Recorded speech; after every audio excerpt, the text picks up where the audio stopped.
Ladies and gentlemen, welcome back to the LBLCS. I'm your gracious host for this evening, joined by the illustrious and most criminal of all the casters, Zodiac. I don't know if I would say most criminal, but Really? So, you know. to me, though, criminal is like, that's a good thing. Like, if you're, Oh, okay, gotcha. like, people say, like, that's nasty.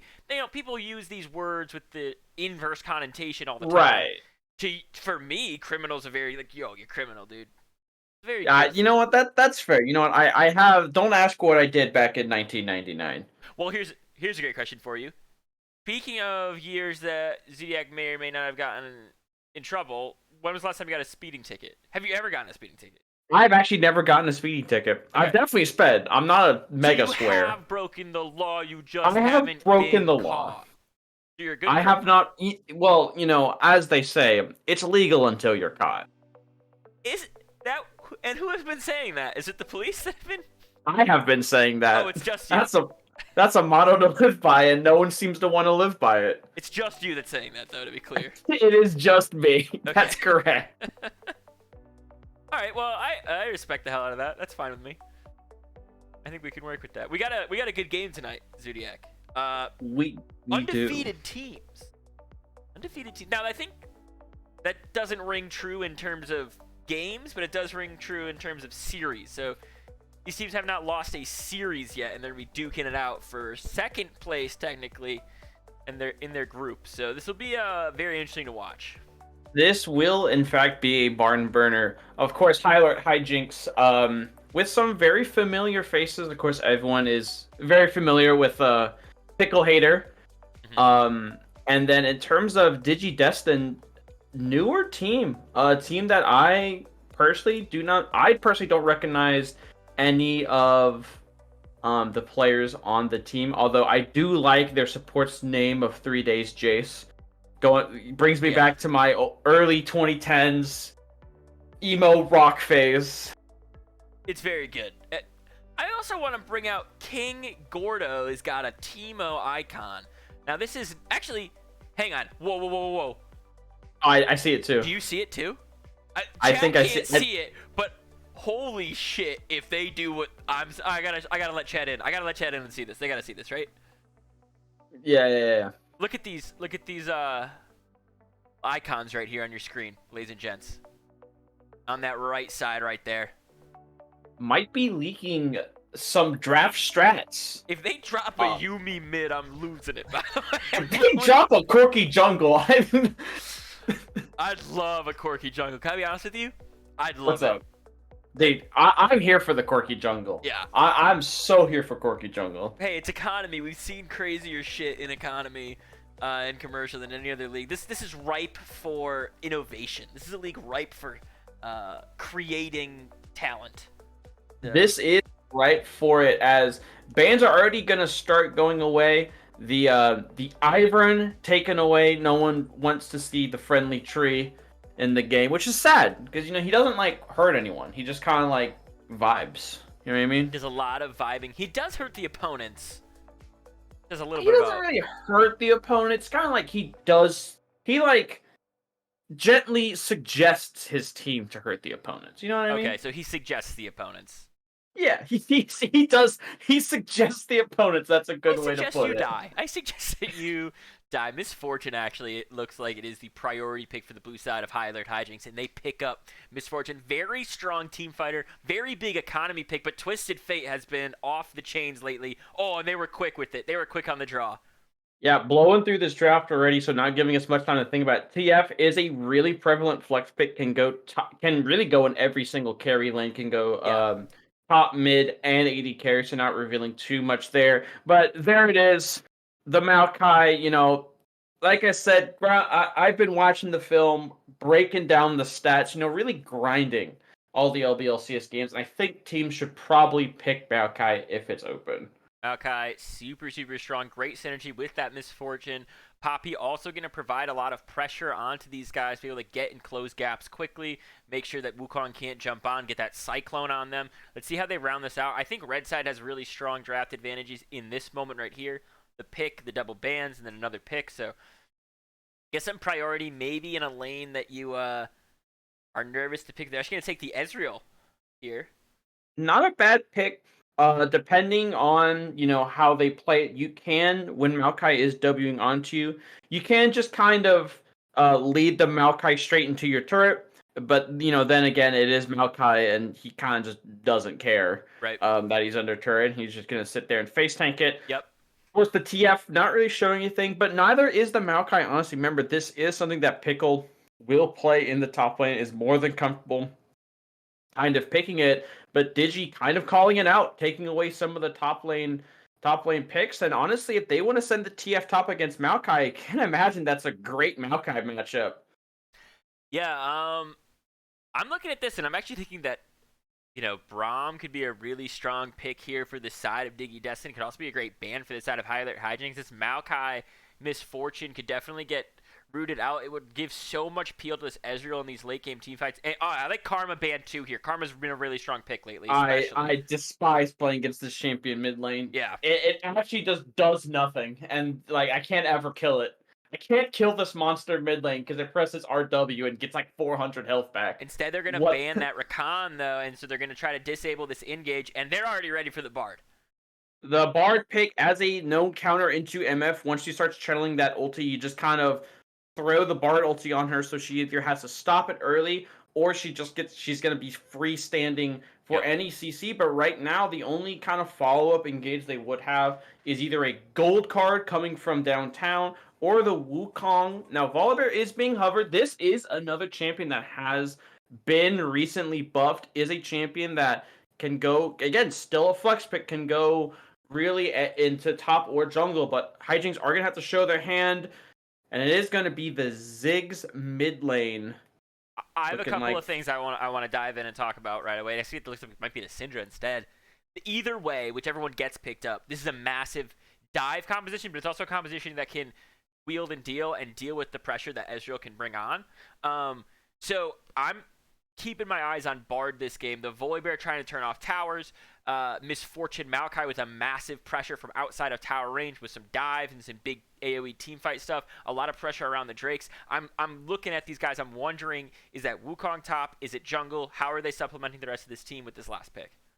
Yeah, I would like to see them pick. Oh, it is actually going to be the Twisted Fate mid. Now, I have played my fair share of TF mid. I've been trying it 80 mid. And if I may maybe give I don't know if this is a controversial opinion to chat or whatever, I think attack damage TF mid lane sucks. I think that thing is terrible. Because you just get outranged and outdamaged by everything in mid lane. So, Zodiac, can I let you know something? I'm going to let you know a big industry secret. Anything you say, it's controversial to chat. It doesn't matter. That's fair. Chat, you're all great people. Watch, they're going to eat that up. They're going to hate each other so fast, so quickly. Yeah, you know what, chat? I love you. I love you, chat. Oh, that's going to rile them up more, Zodiac. I love chat. You know what? Chat's great. We love chat here in the LBLCS. But overall, these drafts are, looking to kind of take these big,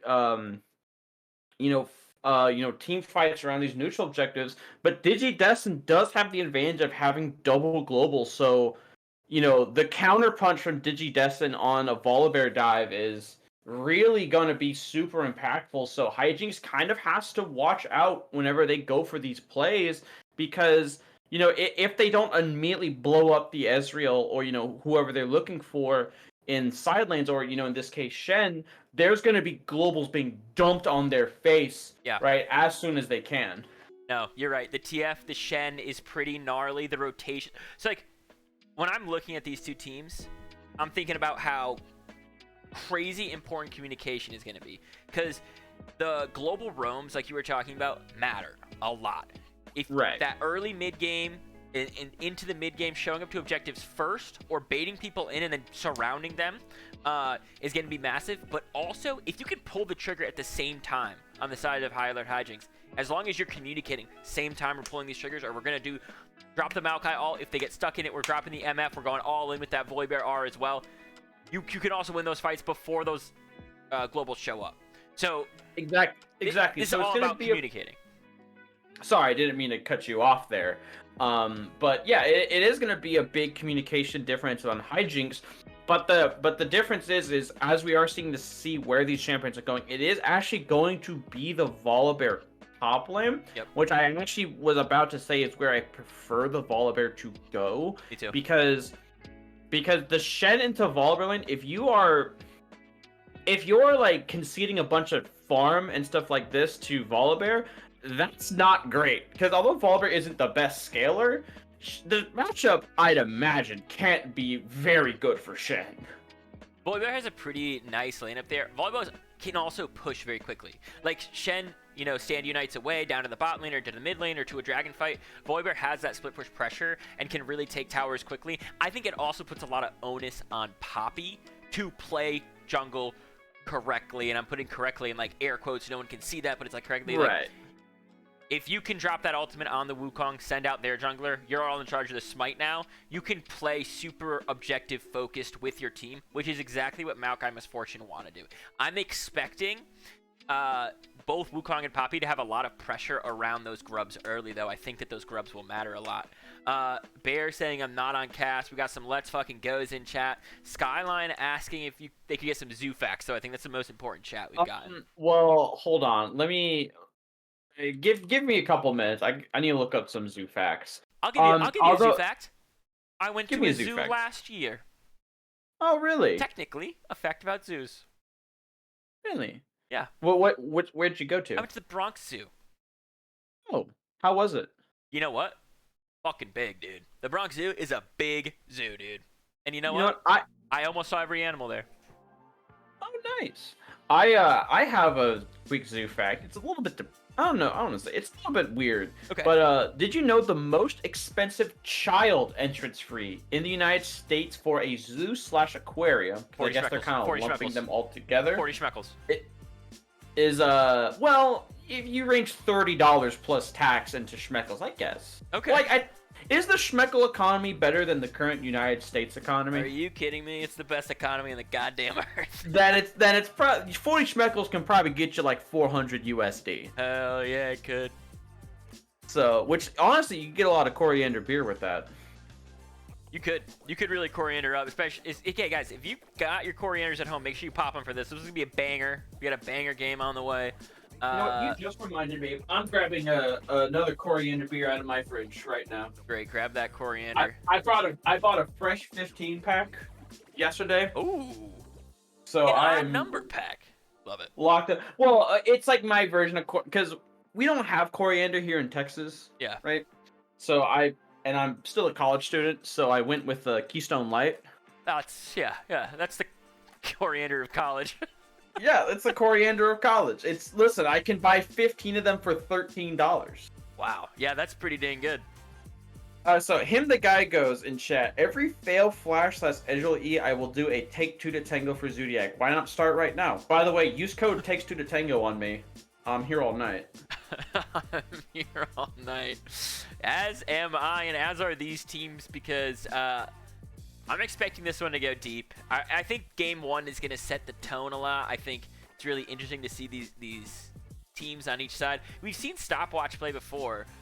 We've seen Loki, Picklater. We've seen High Alert Hijinx play before. So very interesting to watch them play again. Let's see if they have a different series than in the past. Let's see if this new Digi Destined team can take them down.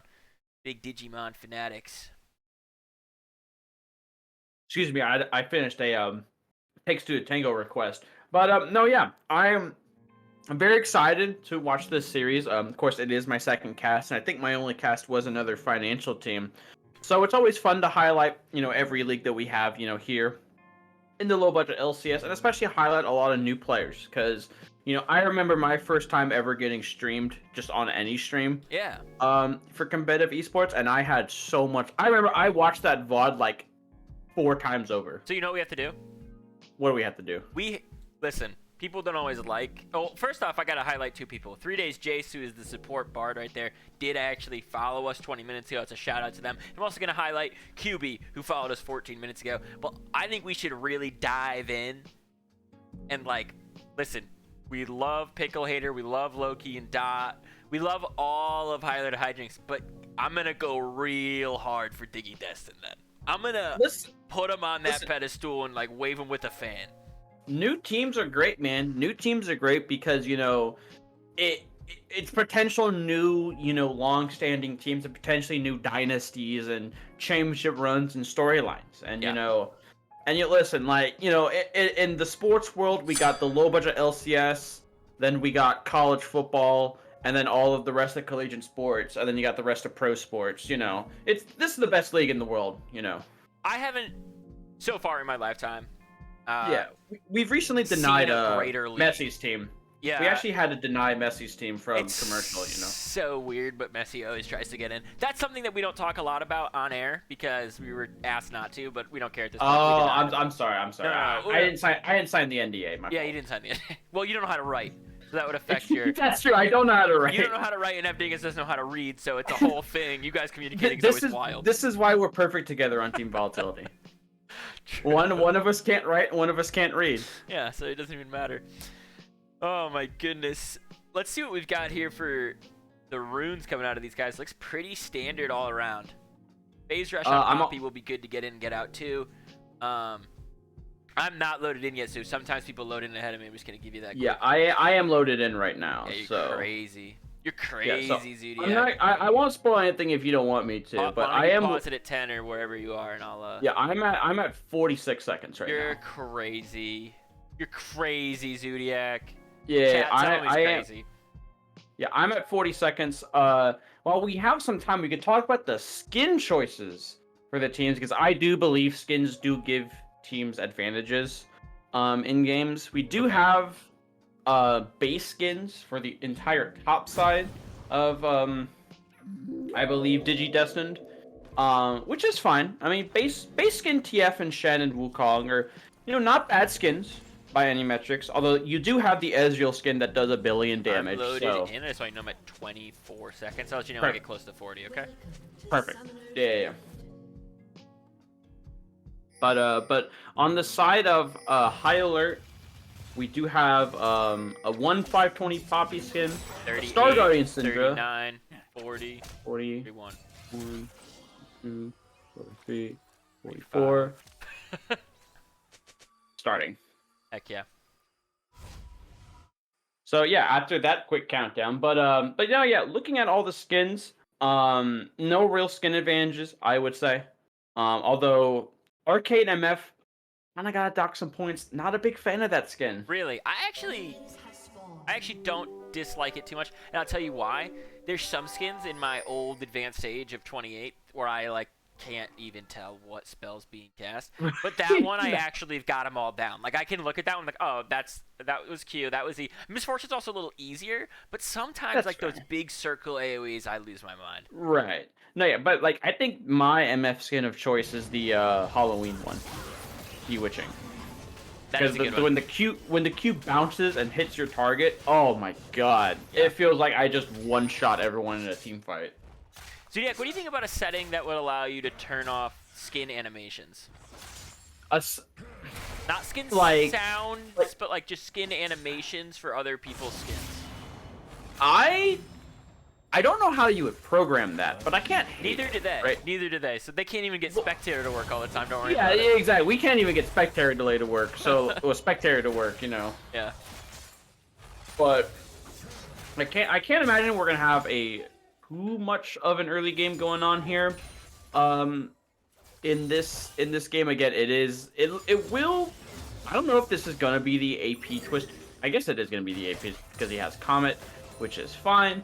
Wukong actually taking Electrocute. I did not notice that actually in the lobby. That means we might have my favorite Wukong build ever in just full lethality. Yeah, we might see a full lethality. It would make some sense, but you might have some trouble chewing through Volibear, chewing through Poppy here if you are full lethality, and these guys get any bit ahead. Exactly, but if Wukong gets ahead and is able to kind of slink his way behind onto... Yep. Hang on, there's fight right here as Loki's trying to find something in 3 days. J-Strap's low, but Loki's even slower. Can they stop him? They can't. That's first blood for F-Duct. Looking for more too as Dots trying to make their way back. Should be able to escape out of here as the minions are helping out. Yeah, just a little bit of an overstep there from Loki, and the power of Bard is coming through again. Bard, one of those champions that does actually quite a bit of damage in the early game. Also opting for that Aerie, so able to, kind of start, kind of be super annoying in lane as we'll try and look for maybe a response here for the side of High Alert. They do actually Poppy is on bot side, and Digi Destined is pushing in. Yeah, they could look for an angle right there to go back in. I did see chat talk about why that cleanse happened. Sometimes if you take heal a lot and you don't take cleanse and you're that is true. It just drop it. Yeah. You know what? My eyes are closed. I never saw it happen. Yeah, no one else saw it happen either. You're all good. The only one that saw it was Vader used choke. It was actually 3 days. Jace is kind of stepping up here, like really far.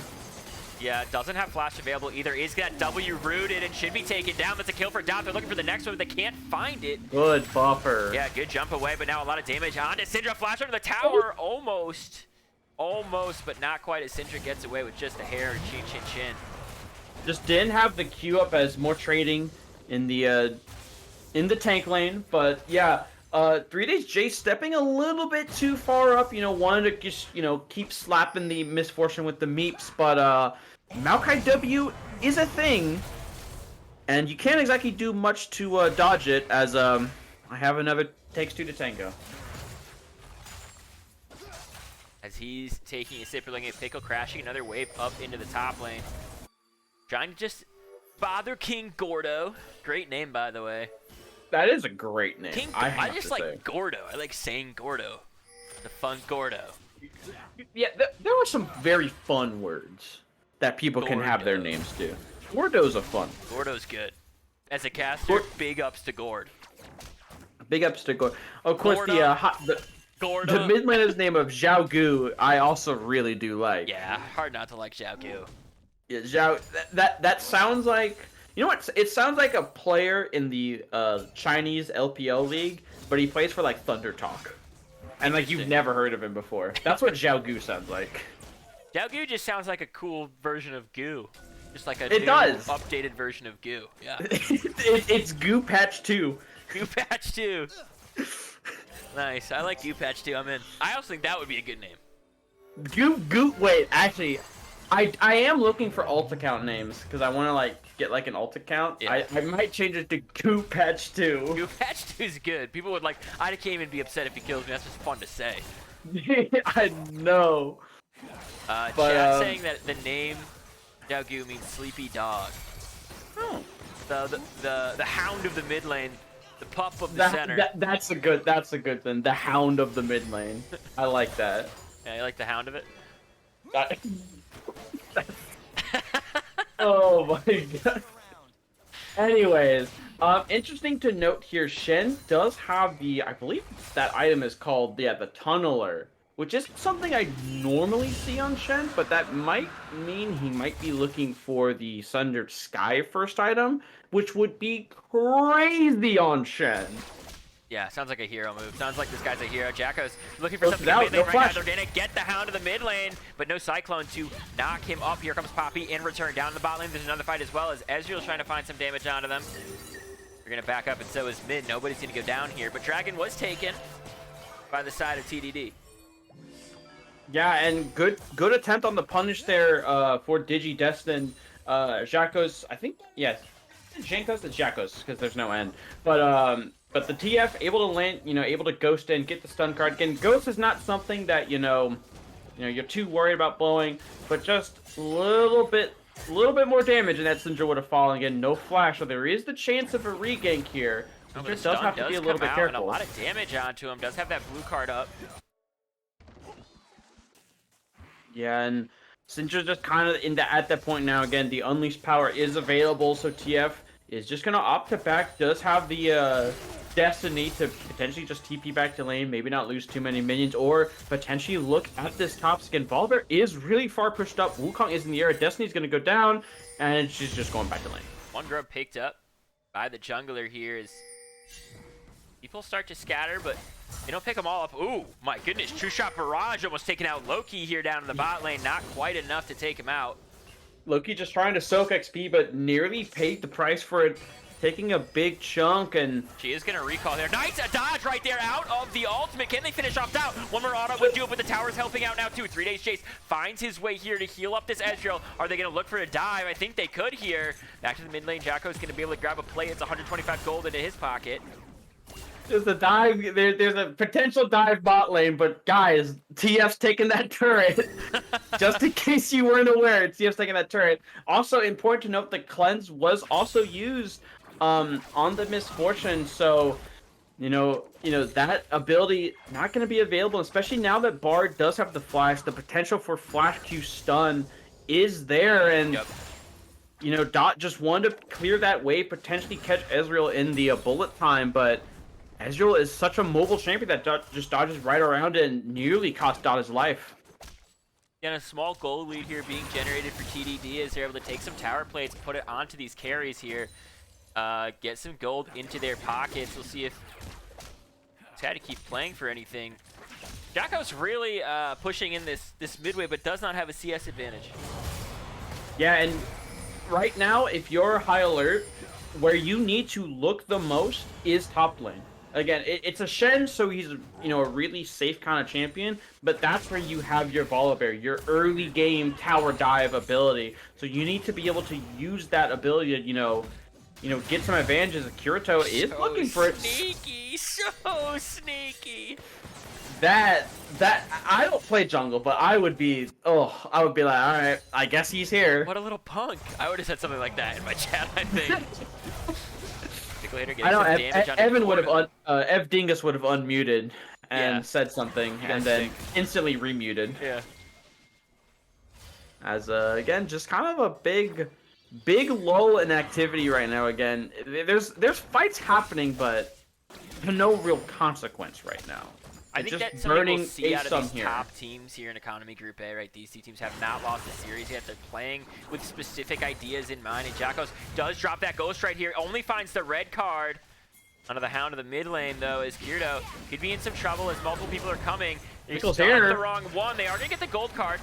Good protection from Jackos.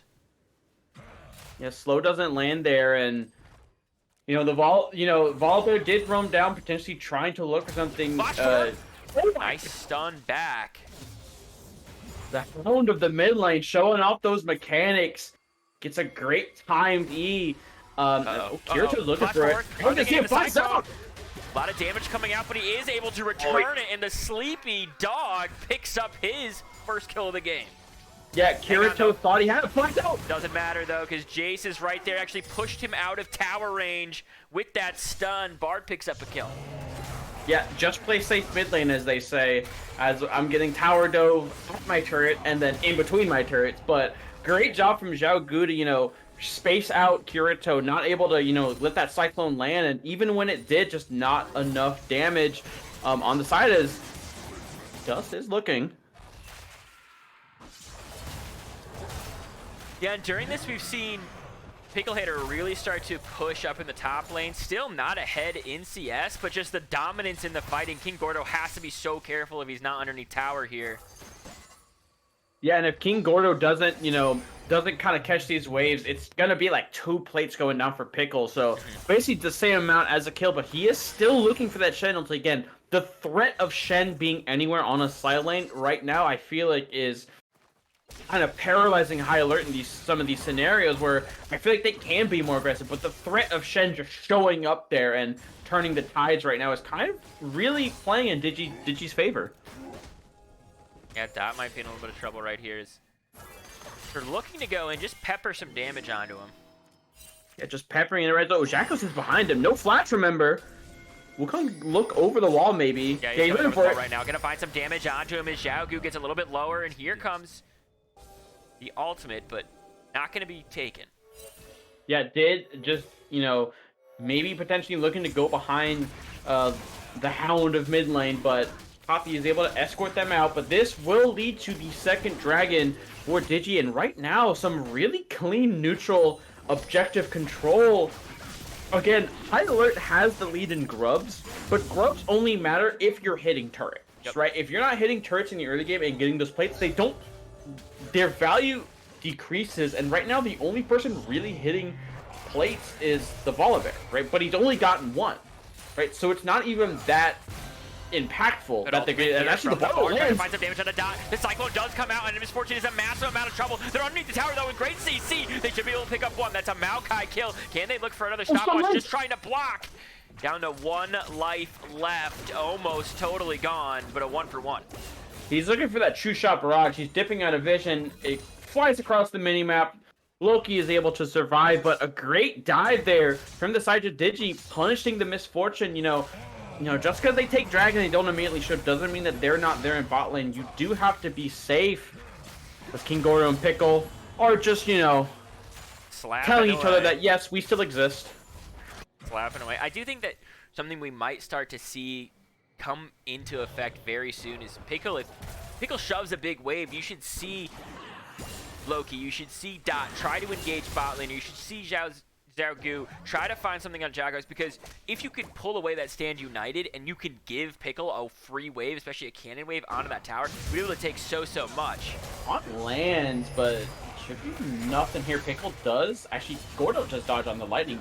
Pickle taking a lot of damage here. Go back up here, up the ultimate though, and Xiaogu is on their way. Can they get a W off to heal up a little bit more? They can. The taunt comes through. Here comes Kirito. On lands. Could be massively important. Nice ultimate right there. They are picking up one. Now they're going to try to trade back, and Wukong's in some trouble, has to leave.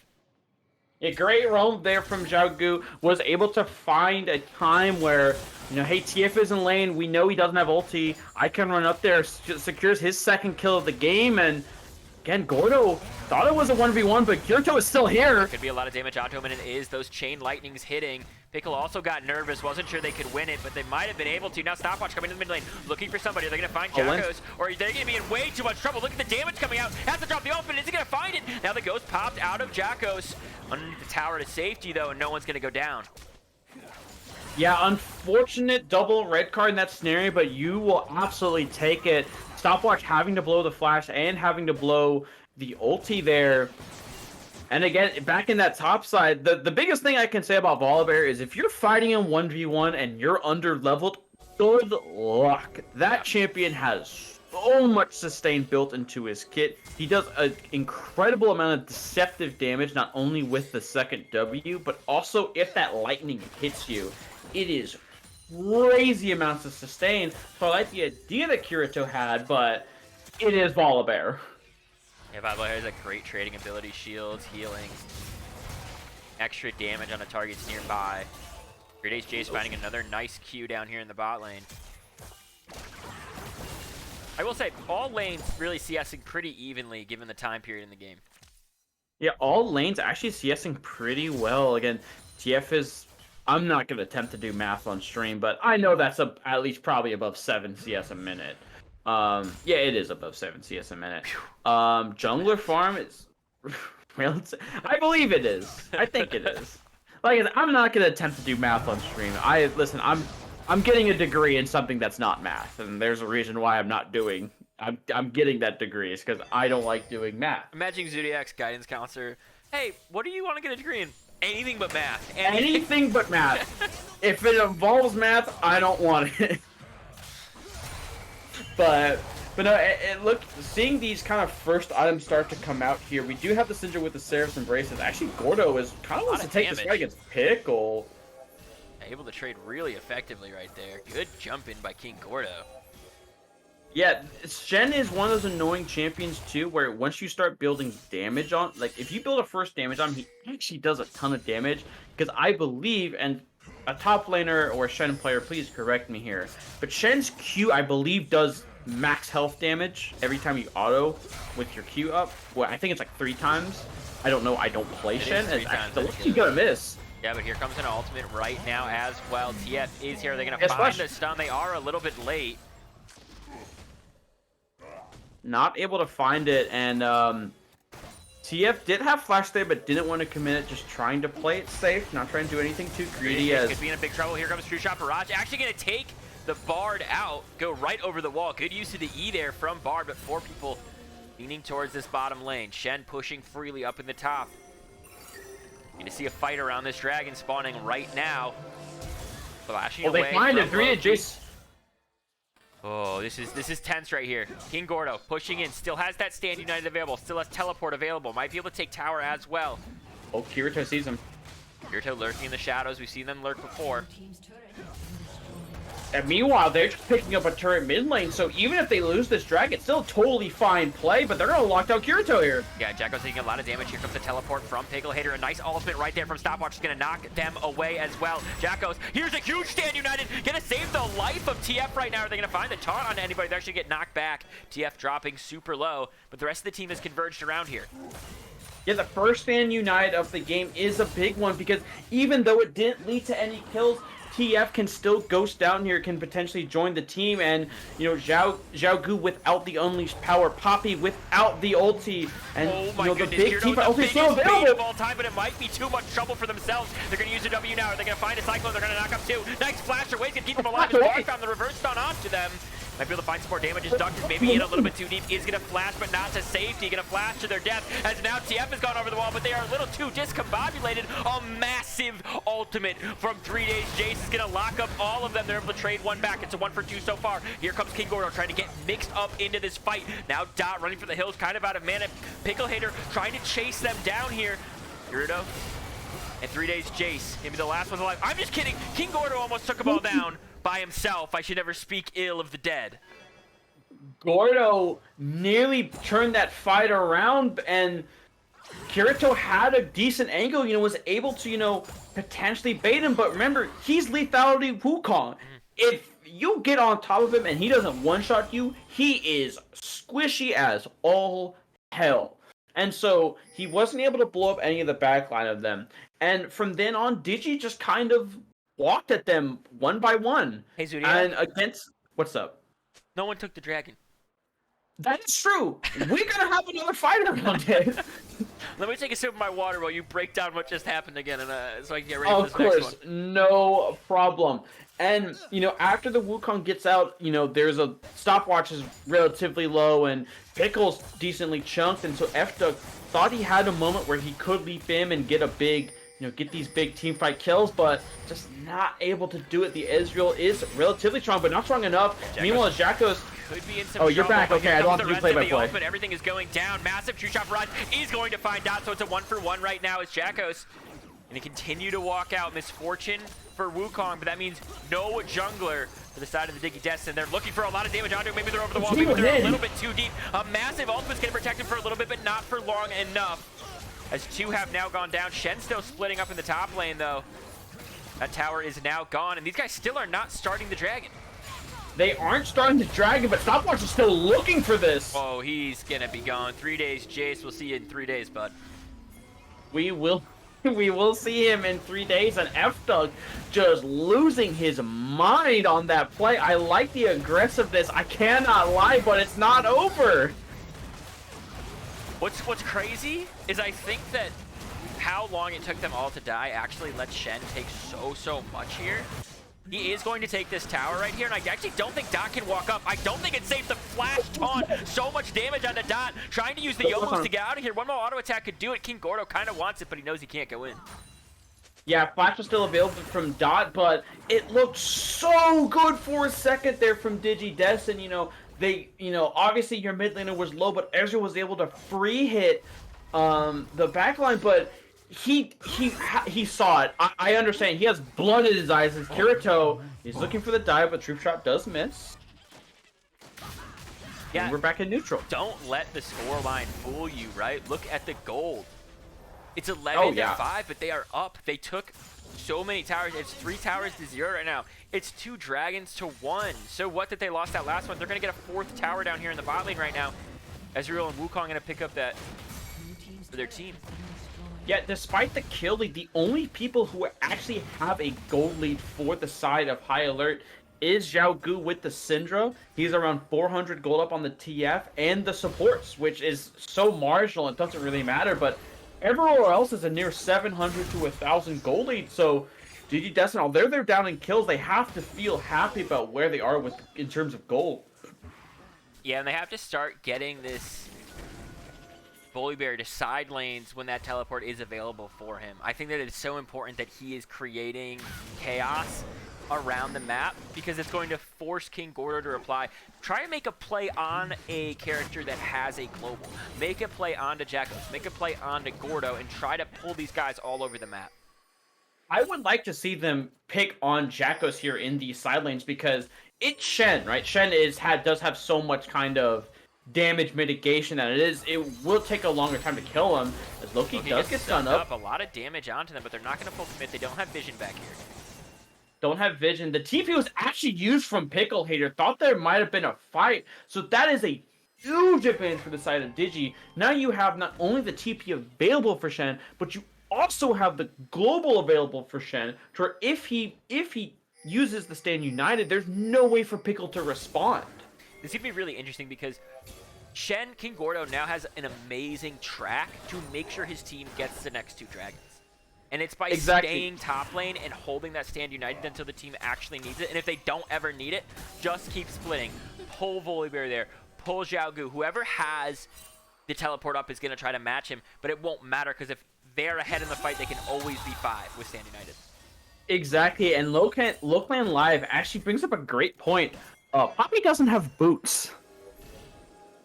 Yeah, Poppy don't need them. Poppy that is true. Poppy does without them, baby.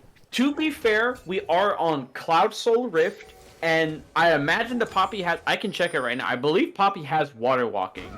Yes, so... Listen. Pickle could be in some trouble because we're going real the top lane. There's a Cyclone trying to burn out this bear. Can they do it? As Kirito finding another massive Cyclone onto them, and Pickle Hater will get sent to the grave for the first time.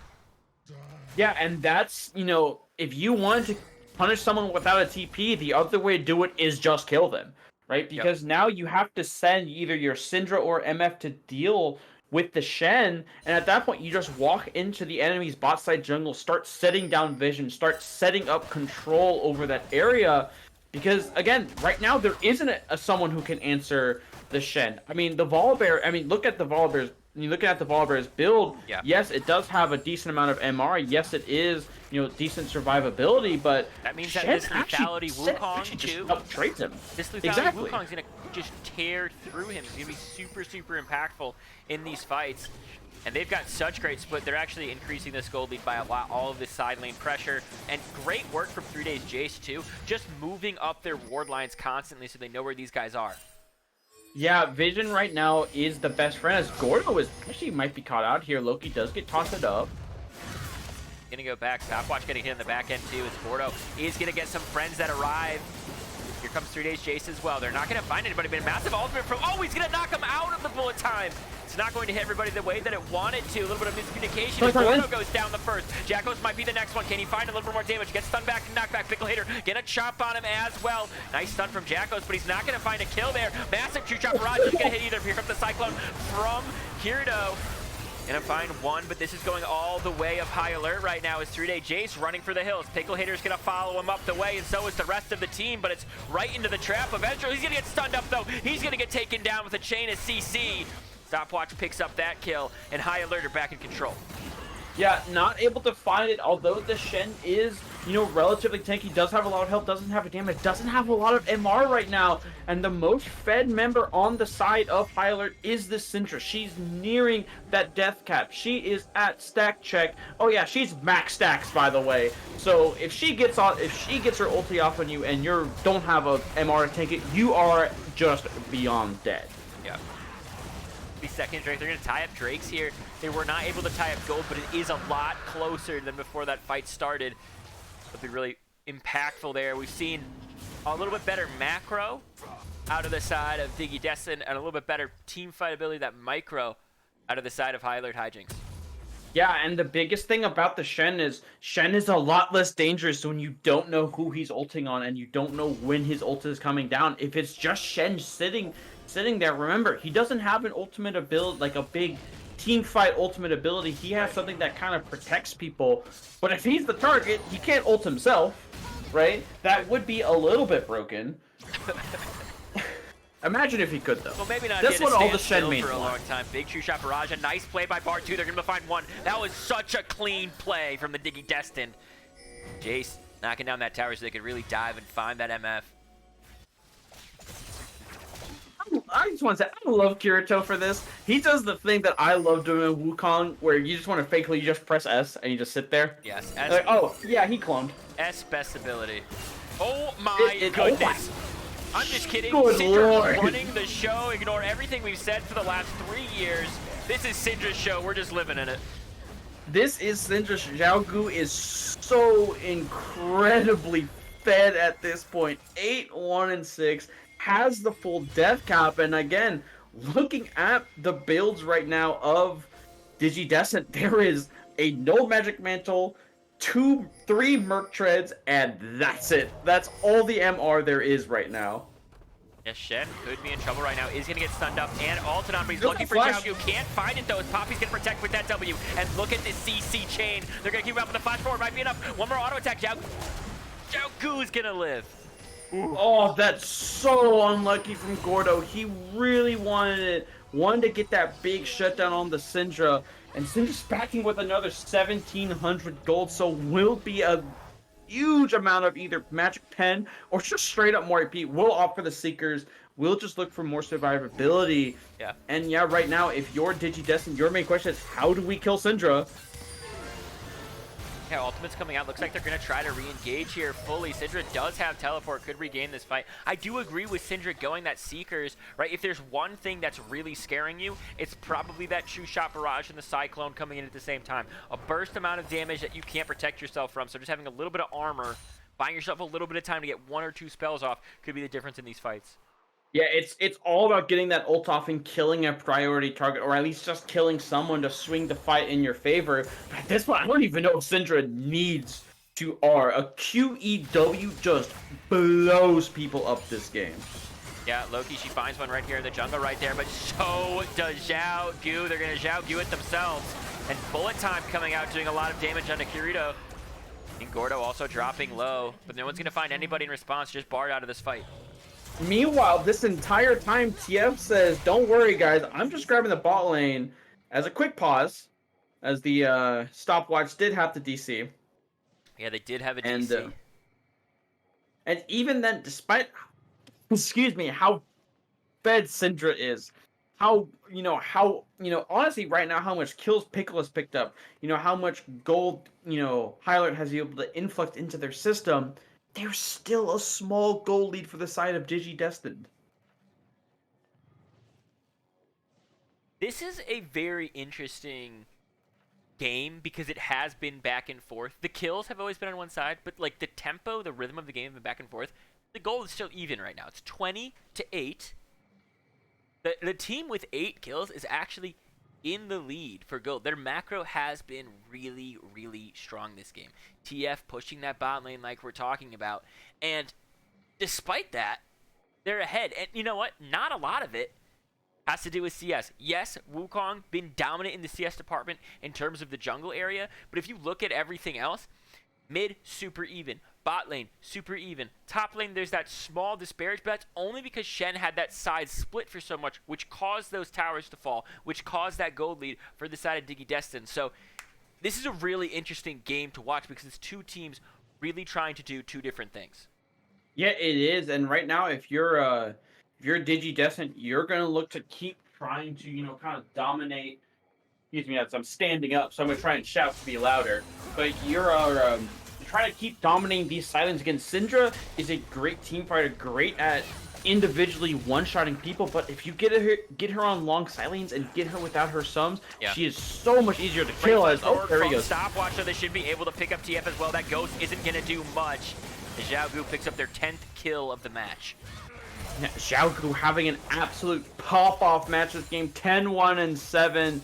Doing so much damage right now as they're just going to look to this Baron. The TF is gone, so that's a large portion of their long-range CC down. And how does Digi Destined approach this? Do they even want to approach this? Do they just want to kind of keep pushing these side lanes? Keep, maybe trying to find advantages around the map? They will see that it started up. They have that ward in the back, the pit that was never swept. King Gordo is going to show that they know.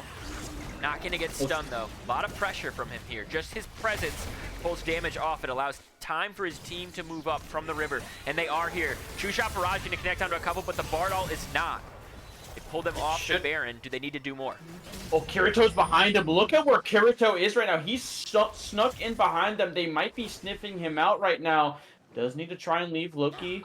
He's going to find it, but shouldn't. Maybe could have potentially flashed in. Oh, he's going to actually go in on... Yeah.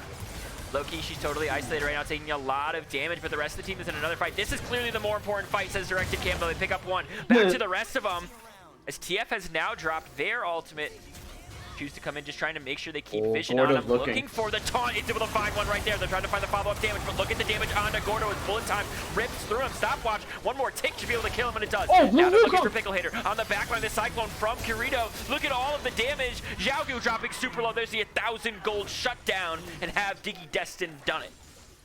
Yeah, Digi Destined, they do have a wave in the top lane. They could have maybe grabbed the inhibitor, but they value the Baron more. That's the kind of scrappy fight that they were looking for. Something to where High Alert can't play downhill on them. Yeah. And I mean, just so much gold was influxed into this Wukong. He had like around a 2,000 gold lead on the Poppy before that Baron fight. That thing has ballooned to over 4,000 right now. Yeah, that's a massive change in the gold lead. You've got a couple of takes to the tank. It looks like you've got 12 total seconds. Dragon Holy is Lord, falling. guys. I think this Baron actually is the right call. I think it gives them so much more priority. Now, there's a chance you could have taken both, but this secures you the Baron. The way they've been playing, they have the splits. They have Teleport up on Gordo. They have Stand United up on Gordo. Jackos is going to have that ultimate very soon as well, and they can play around this Dragon. It's either a free Drake, or they can look to split again and try to take 1 or 2 inhibs off of this. They've also taken Baron off of the map, so they're in a really commanding position with this small gold lead at 33 minutes into the game. Yeah, it looks like they will value this Baron, and, you know, again, you still have that top wave push, and you still could stick Shen in the side lane, but they want to kind of put the foot on the proverbial throat of High Alert, and, you know, get this Baron and kind of put them on breakpoint, because, again, Cloud Soul is a stupid powerful soul. I know it's not like the haha funny Infernal Soul do like 1 billion damage, but it's still powerful. Ultimate getting dropped right now. They're going to find anybody with it. They actually find the TF, and TF is clearly out of the fight. They're going to use their ultimate to get right back in, though. A lot of damage dropping in the bullet time is going to make sure that they go down. True Shot Barrage going to do some. Jackos has to flash over. It went a little too deep right there. Can Gordo find a taunt? He finds one. And oh, they're going to look to try to return it, though. Nice stun on the back line. Good use going golden as Xiaogu goes gold. They pick up Jackos right there. Gordo gonna get a 4-man taunt off. Trying to find the damage. Can they do it? They find a little bit more. That's 1. Can they find a second? They're looking for it. That's 2. They want to find 3. Can they find 3? They can't because Xiaogu is here. Stopwatch gonna find a stun as well. Gordo flashing over the wall. Back in the back line. 3 days. Jace is actually gonna take out the ADC. Can he take out more? No, he can't because it's a 1 hit for the Syndra. And it's a 3 for 3. Oh my god. I was like, yeah, Bard might... Oh no, goodbye. It's a 3 for 4. Yeah, so this kind of is the... This fight was a perfect example of how both teams want to kind of play these fights out. High Alert wants to kind of ball up, right, like protect their carries, right, you know, have the ability, you know, just protect the Syndra, protect the MF. As TF's coming out from Gordo, he's not done. King Gordo is king, all right? 1, 5, and 6, but still somehow the scariest motherfucker in the game. You know what I love most about this? King Gordo is doing Dragon, while Wukong is taking mid-wave. Supposedly we have... Typical junglers. Kirito saw his advantage to try and just... Oh my god, a free cannon, hold on. That's 90 gold. But, no, but like, High Alert wants to ball up and dare Digi Destined to kind of like walk at them or dive into them, because you're kind of going face first into Syndra. Jackos might be in trouble here. Might be in a huge amount of trouble. Doesn't have any summoners to use, but actually is able to dodge Loki's ultimate. She couldn't catch him. But think about the spells that they have, just like you're saying. They've got Syndra's push away. They've got Poppy's W to block leaps. They've got Maokai, who's got multiple CC moves to peel. They do want to ball up. They have the ability to ball up really safely, and they were able to do it in that fight. Yeah, they were, but, you know, if Red Side, and we saw it a little bit in that fight, if Red Side makes a super messy fight, scramble their, you know, kind of, foul, I forget the word, kind of their, like, ball of team fight, right? If they're able to, their formation, right, thank you. I believe it's called a phalanx, is what the actual name is. It's some, like... Phalanx? Maybe, I Can I don't get know. a Google fact check on this, chat? Yeah, I believe that's totally wrong. I might have just ended my career as a streamer. Google now fact that I check. think Let's about get a definition in chat, please. Yeah. Um. Also, good possible name for your alt account. Good. Thank you. Everyone's correcting me in chat as I have another intake. I actually have 20 seconds, by the way. So give me 1 second. Great, because there's gonna be a big fight right here. Actually, they have the, oh my god, look at, they have the route into mid. They're gonna take so much right here. Can they slow them down? Duck's gonna have to jump away. And there comes the ultimate from Pickle Hater. The ultimate from Stopwatch also came out. Gordo gonna try to get some CC on them, but Jackos could be in trouble as Da is going to rip into them. They should be able to take out one. They do. They take out another on the side. King Gordo should be the third. He gets a 3-man taunt, but it won't matter. It won't be enough. Looking for a massive cyclone. He's gonna catch a huge amount of them, but it's not gonna finish anyone off. Flashing forward after he kills one. That's a big trade from the Wukong, finding that second bit of damage after the first cyclone. It'll be a 1 for 4, but they were unable to get that inhib. They were unable, and they started that fight without their Wukong, and you know they were able to try and get behind him, but the only person who was behind him was the Twisted Fate. And look, Twisted Fate, AP Twisted Fate, love him. That's my preferred way to play Twisted Fate. Once he throws a stun card in his W, there ain't much he's gonna do. No. Especially when he's staring down the barrel of a now full build Syndra, a 4-item Misfortune, and some tanky people. So the thing is, they always have this inside route on them, and it keeps working. They're like a little bit ahead in that macro, and yeah, they're not winning these fights. I mean, 30-17, and yes, they're up 7 towers, so they're actually up in gold. But once these guys can win these fights, these death timers become a little bit longer. If you're not playing cleaner on the side of Digi Destined, you're gonna get overtaken. Yeah, and right now, like at this point in the game, like you mentioned, the death timers are so long that, listen, if Digi Destined takes another bad fight, it doesn't matter how many turrets you took. It doesn't matter how good your macro's been, because they're just gonna run it down mid lane.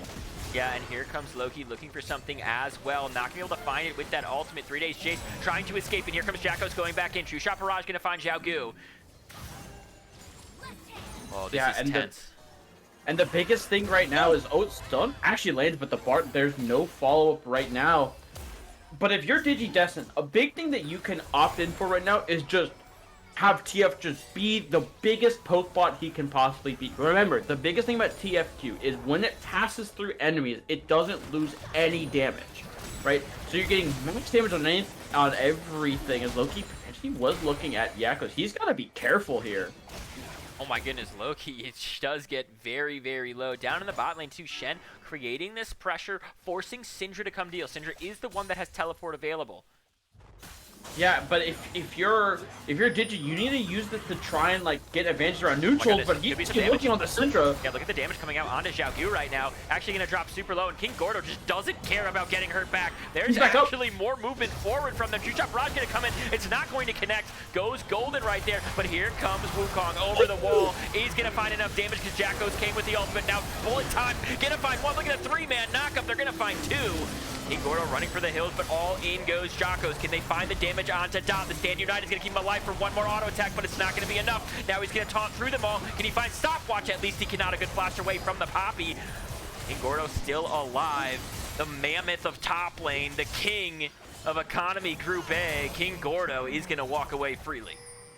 Yeah. And right there, that was honestly such a good idea from Gordo, saying, I don't believe the Syndra has the damage to 100 to 0 me. I'm going to all in her. But Xiao Gu bought so much time that the rest of the team was able to convene on her and kind of, you know, protect the Syndra. You know, she did eventually fall, but I believe it was, what, a 3-for-1? And it's going to even up the drags here, possibly. Could even up the drags here for sure. Shen going back up to the top lane, right? This is the conversation of this game. It is the micro versus the macro, right? It is the fast fingers versus the fast brains. It is, and you know, as we're starting to finish up these builds, we're getting to 4 M's for Israel. We're going to get to soon full build for the Misfortune. We'll probably opt for that Guardian Angel, and I do love this. If Misfortune or Syndra die, or if they both die, remember, there's no real damage on the side of High Alert. We see a Knight's Vow on the Volibear. We see a Locket on the Poppy. They are full indexing in to protect the 2 carries. Kirito's lurking. They need to be indexing too, just looking at where all the gold I love this. I love this so much. Yeah, gonna teleport right down to the bot lane, avoid this entire flank that they had on him. Now he's got so much pressure. Can they stop these backs? They might be able to. Dot's in a huge amount of trouble. True Shot Barrage coming through as well. Not gonna find it, but Kirito should be able to. The second Cyclone's gonna knock him up and finish him off. That's the ADC out of this fight, but it might be the jungler in response, and it is King Gordo. Doesn't care. King Gordo slaps what he wants, and he wanted the inhib there. Jacko's in the wrong place at the wrong time, but over the wall comes Duct. Little too late there, but Shen picking up an inhib. Shen still has Stand United, so if he can get to a safe area, they might be able to look. But that was a massive play. Loki's not done. Uh-oh, 3 days. Jay's going to beat 3 players of High Alert Hijinx, and that's enough to kill Explode him. is about to happen. My Spectator client just closed, so be prepared for that. Actually, it didn't close on the stream, so we're good. Looks like we are cruising here. They can... Listen. Oh my god. True Shot Barrage. Not enough. I was going to tell you a joke, and then I forgot my joke as I saw the True Shot Barrage going, and then all of the blood drained from my face, and I just couldn't think anymore. Very, very close right there, but I was going to say the LBLCS is as though the LCS suffered a catastrophic failure. Well, Riot Games sometimes suffers catastrophic economic failure, so... It's like every other patch. It is. It really is. But more importantly, I do want to keep talking about that Shen play because that is now massive for the side of Digi. You are able to crack one of these inhibitors, start streaming super minions into a side lane with no TPs available for High Alert. They are able to, now really pressure this Baron. And again, if High Alert doesn't have their full, Phalanx kind of comp, it's so hard for the Syndra and the MF to kind of exist because if Wukong gets on top of them, he's full build. He has a bunch of lethality right now, and there's not a lot of armor on the side of them. They're trying to find King Gordo right now. He's going to use that taunt. He does get ignited here a little bit early in this fight just to make sure he understands they don't like him. A knife for poke. Looking over the wall. It's going to drop that Cyclone. It's going to find a lot of damage. Here comes the Stand United to keep him alive for a little bit longer. Can he get another one onto Xiao? Massive True Shot Barrage. One more hit should be able to do it, and they think about Syndra's out of the fight. Syndra's out of the fight, and now can they look for more? Jacko's going to go golden, wait for his team to come help, and they're going to find a lot of damage. Loki, she's going to be out of this one. That's a double kill. That bullet time's going to be enough to finish off. GA is down. GA is down. Jacko's now running for the hills because he's getting hit up by Stopwatch, but this looks like it's going the way of Digi Destined. Can they take these guys out in game 1? That's 4 of them down. Stopwatch still alive. And they try to hold on to this. They have no ultimate, and here come the waves. It will have to be Stopwatch. Stopwatch doesn't have an ulti, does have flash available. We'll need to somehow kill the waves, but Poppy at this point doesn't have enough wave clear. It looks like game 1's going to go to the side of Digi Destined. And we are going to be in for a jam-packed series, 37-23, but the 23 take it as Digi Destined win game 1.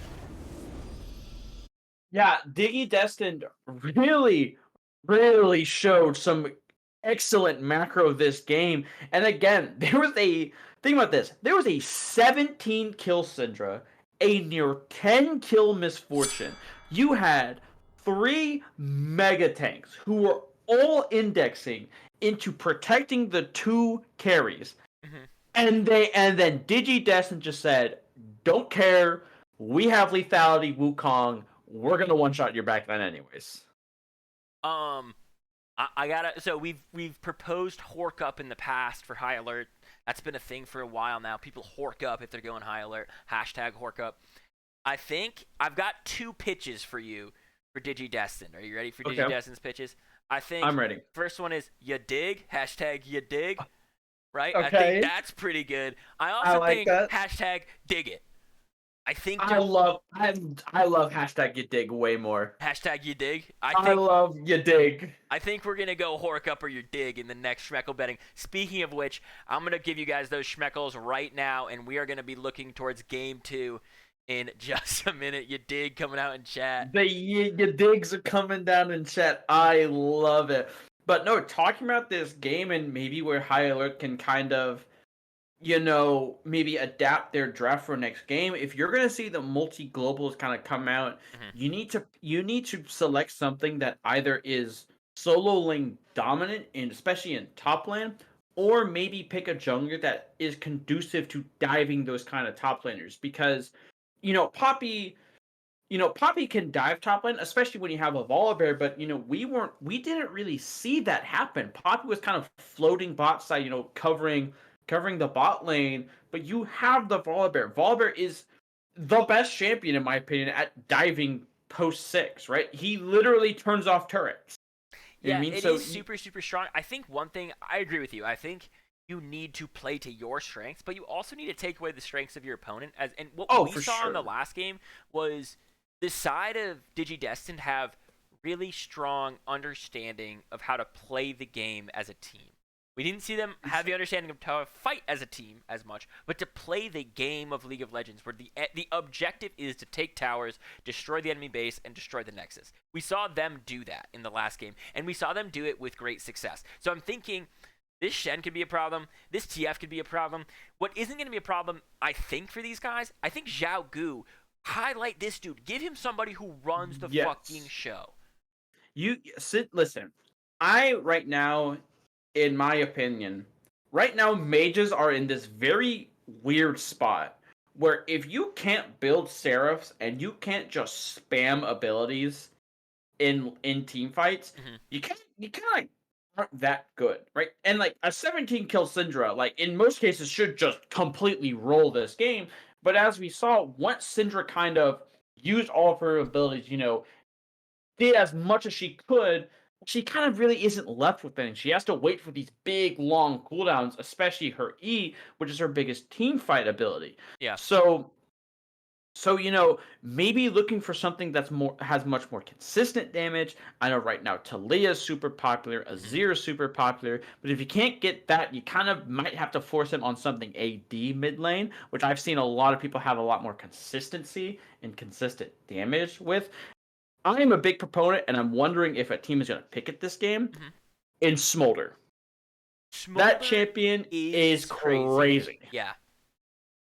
Jinx, Hijinx, right there, because I think Smolder actually would be a really crazy pick. It lets you have that peel. I also think Talia does what they wanted. Like, they didn't want to get dove by those guys. They picked 4 champions that had knockback abilities. They really wanted to make sure that they were safe on the side of Hyler Hijinx. I think one thing to be looking at in this one is it looks like Pickle Hater has lined up on the red side, so it looks like Hyler Hijinx want the red side this game, and they've declared that in chat. So they're going to make the draft links. How is them taking red side going to change the way these teams play in draft here? I think we might see a little bit more of a unique mid lane pick from Zhao Gu. I clearly think this is where you should index your counter pick into. You should give Zhao Gu the most comfortable matchup he can Yep. be on. Allow him to kind of flourish in this lane, but it's got to be something that has a little bit more consistency in terms of the damage. Because again, like I said, once Syndra kind of, kind of got the ulti off, got the QEWQR off on someone, well, that's it. Like Syndra isn't really offering that much more, so need to look for something more consistent damage in these fights. I also think that in the scenario where these guys don't have that super global pressure, in the scenario where these guys are, I'm going to drop you an invite to this as well right now. Appreciate it. Where they don't have that global pressure, where they're not able to succeed on that level. Something's happening in my home. I don't know if you guys could hear that. Yeah, I was about to say I heard something start vibrating. Yeah, I'm gonna assume nothing exploded, but if something exploded, we're gonna learn really quick. Like the ground did shake. No, I'm not gonna do flex with you. If I hear you disconnect from call randomly, I am guys, if the stream one just man the turns stream, but off, I might have to call up. I might have to call up another guest. if the stream just turns off, that's probably, you know, the explosion of my home. It is what it is. Move on.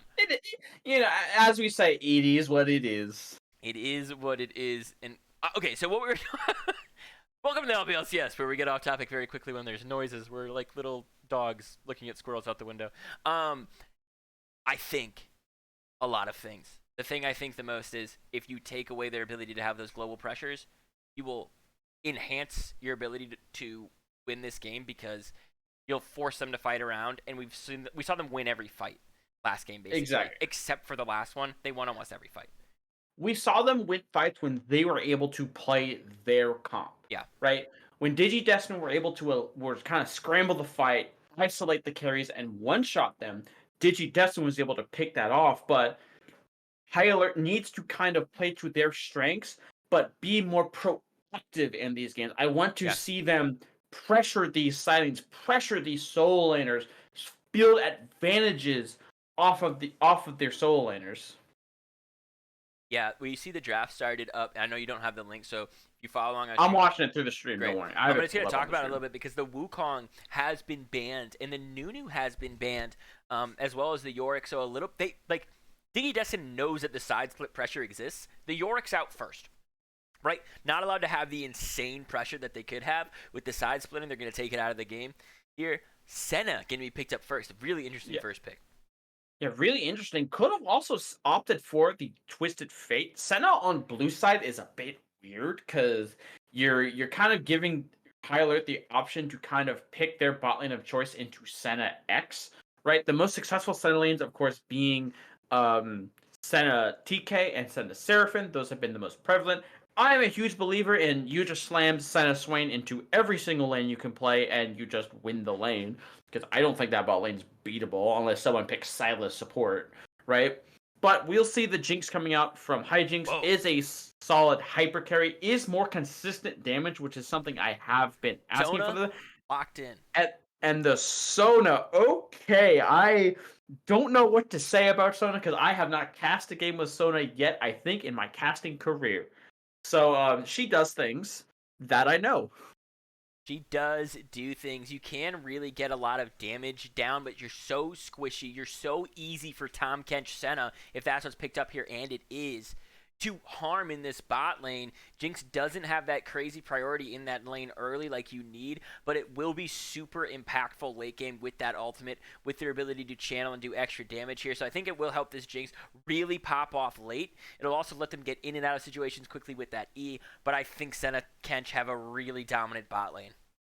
Yeah, they will have the more dominant bot lane, and right now Hijinx are building the components of another Phalanx comp. Have the Sona sit on top of Jinx and then kind of surround the tanks with it and not let them die. And Digi Destin we will see a Rek'Sai. Oh my god, it's been so long since I've seen this. Welcome back, the Queen of Jungle in Rek'Sai. I love this champion. I think Rek'Sai is actually a really good pickup here too. We saw what they could do when they were playing that lethality Wukong. Give them somebody aggressive. Give them somebody who has an outplay button, right? That ultimate takes you off of the map for a second. It lets you reposition. You have the ability to create good tunnels for good ganking. We know what the map changes from this season, right? The ability to travel quickly is so important. So I really like this pickup. I want to see him pilot it. I think he can do a really good job with this, just like we saw in the Wukong, and I love the Shen ban. I absolutely love the Shen ban. I think it's so great. Take him off. Yeah, Shen ban's really good. Rek'Sai is underratedly a very good Shen aggressive Stand United target. Rek'Sai tunneling in from a flank with Stand United, leading to a big taunt on the backline, is something that is a legitimate threat in team fights. But again, right now, Hijinx, because obviously my draft is a little bit delayed, selecting the Poppy, opting more into this Phalanx style of comp. Again, protect the carries, back up, constantly kite back. But Digi Destin are saying, we don't care. We're playing the full silence as TF is going to be taken away from Digi Destin. Yeah, and TF, Shen is what they ran circles around them with. But, okay, hang on. I thought they were going to go for a top lane blind pick. It looks like it could be a mid lane. Here comes Orianna or Corki. It is going to be the Corki locked in the end of this one. Really interesting pick. This is a champion that can do constant damage throughout an entire fight. Yes, Corki is a little bit broken right now because of he can kind of ultimate bravery his build and still be completely useful in fights. If I'm Digi Destin, and I wonder if they're going to pick it because you're a little bit heavy, this could be a crazy Kassadin angle if they play it mid lane. Kassadin is a great matchup into it, but it actually might just be the Morgana. Would that be Morgana mid lane? could be that Kens could also still be up in the top. We could see a little bit of a change in Rune, what they term to do. Right? These are flex picks technically with that Kent and that Senna involved. So we're gonna need a second to see this full comp rounded out and make our own assumptions here. Now Cannon gonna be locked in now. I think it might be that Morgana in the mid lane. Probably will be the Morgana mid lane. I don't hate it. If you can Black Shield the Rek'Sai before he goes in, the Black Shield will block the Poppy W, so I don't hate it from the Morgana. It just kind of feels like they kind of got lost in like, hey, they probably won't ban Shen TF, and they banned Shen TF, and now you don't necessarily have the most silent pressure as the Ornn, the rock of top lane, not the literal rock of top lane, the figurative rock of top lane, has been selected for Hijinx. Yeah, I got a hot take. First off, give me your hot take. I've been called the Zodiac Killer by my jungler Lestfor, so rough. Yeah. Anyone who kills you is the Zodiac Killer, so at least you have that going for you, right? It's a little shared love. I think my hot take is going to be this. Let me just quickly do the Schmeckle betting. I'll give you the hot take, and I'm going to take a little coriander snack and go grab one for myself. Of course. I think a lot of things. The first thing I think is I want to see where these guys are actually going because I've been baited before in the past. But with that in mind, I like High Alert's draft more in the sense that they are playing competitive fives. I think that their comp is really well-rounded. They have really good sources of damage. They have great CC. They want to play through 2 carries. I think their idea and their concept is super clear. It's clairvoyant. I like it a lot. Yeah. I think that the Digi Destined have a better grasp of the meta. We're going to have to remake this draft. We're going to have to remake the lobby.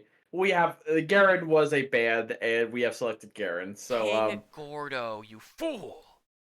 Listen, it's fine. It's low budget for a reason. You know what I mean? You know, sometimes you just have a brain fart. It happens, right? It happens to the best of us. You know, it happened to the Americans in the 1980s when we nearly nuked North Carolina, or I think it was Virginia. Look it up, real story. But I don't disagree with you. Hijinx really has a good phalanx comp, and Digi Destined, I don't believe, has the silent pressure to really kind of stretch them out. Yeah. Across the map. Again, your silent pressure right now is Kennen and Morgana, and while Morgana is really good at shoving waves, with that I don't know what her W is called, but something Earth. I don't know. Ugly little herdy Earth. Yeah, her puddle. Her puddle, right? She's really good at pushing waves, but once she gets in extended lane, she actually can't overstay, because while Black Shield does help, it's not a permanent Black Shield. Tormented Shadow is the name. That's the name of her W. Wow. Oh my goodness. Wait. Oh no, it's on Jankos. Never mind. Okay. Sure, Jakos. Sorry. I thought we were gonna be able to say Zhao Goop all day. Like that's the Zhao Goop, but it's other way around. Zhao Gu is not on it. It's not that person. I got really excited that I was gonna get to say Zhao Goop a lot. All right, I might DM Bear, of course, please known High Alert owner, and I will tell him, listen, I will give you $20 Monopoly if Zhao Goop plays Morgana one game, so it can call Zhao Goop. I will pay him $20 Monopoly. Not real money, but I will pay him $20 Monopoly. About 4K Schmeckles on each side. I forgot. I need to get myself some coriander, so we got some people horking up in chat. Well, hopefully some people you dig as well. You are good. I can man the cast while you get yourself a little coriander. But talking about these drafts a little bit more, it's going to be really interesting to see how Rek'Sai kind of pilots this early game. Rek'Sai is one of the single best early game junglers. I love this champion so much. I think when this champion is so good, it's so fun to watch Rek'Sai games because the game just becomes so hyper accelerated. You get such creative pathing from junglers. You could kind of just snowball the game out of control and watch Rek'Sai just run over carries.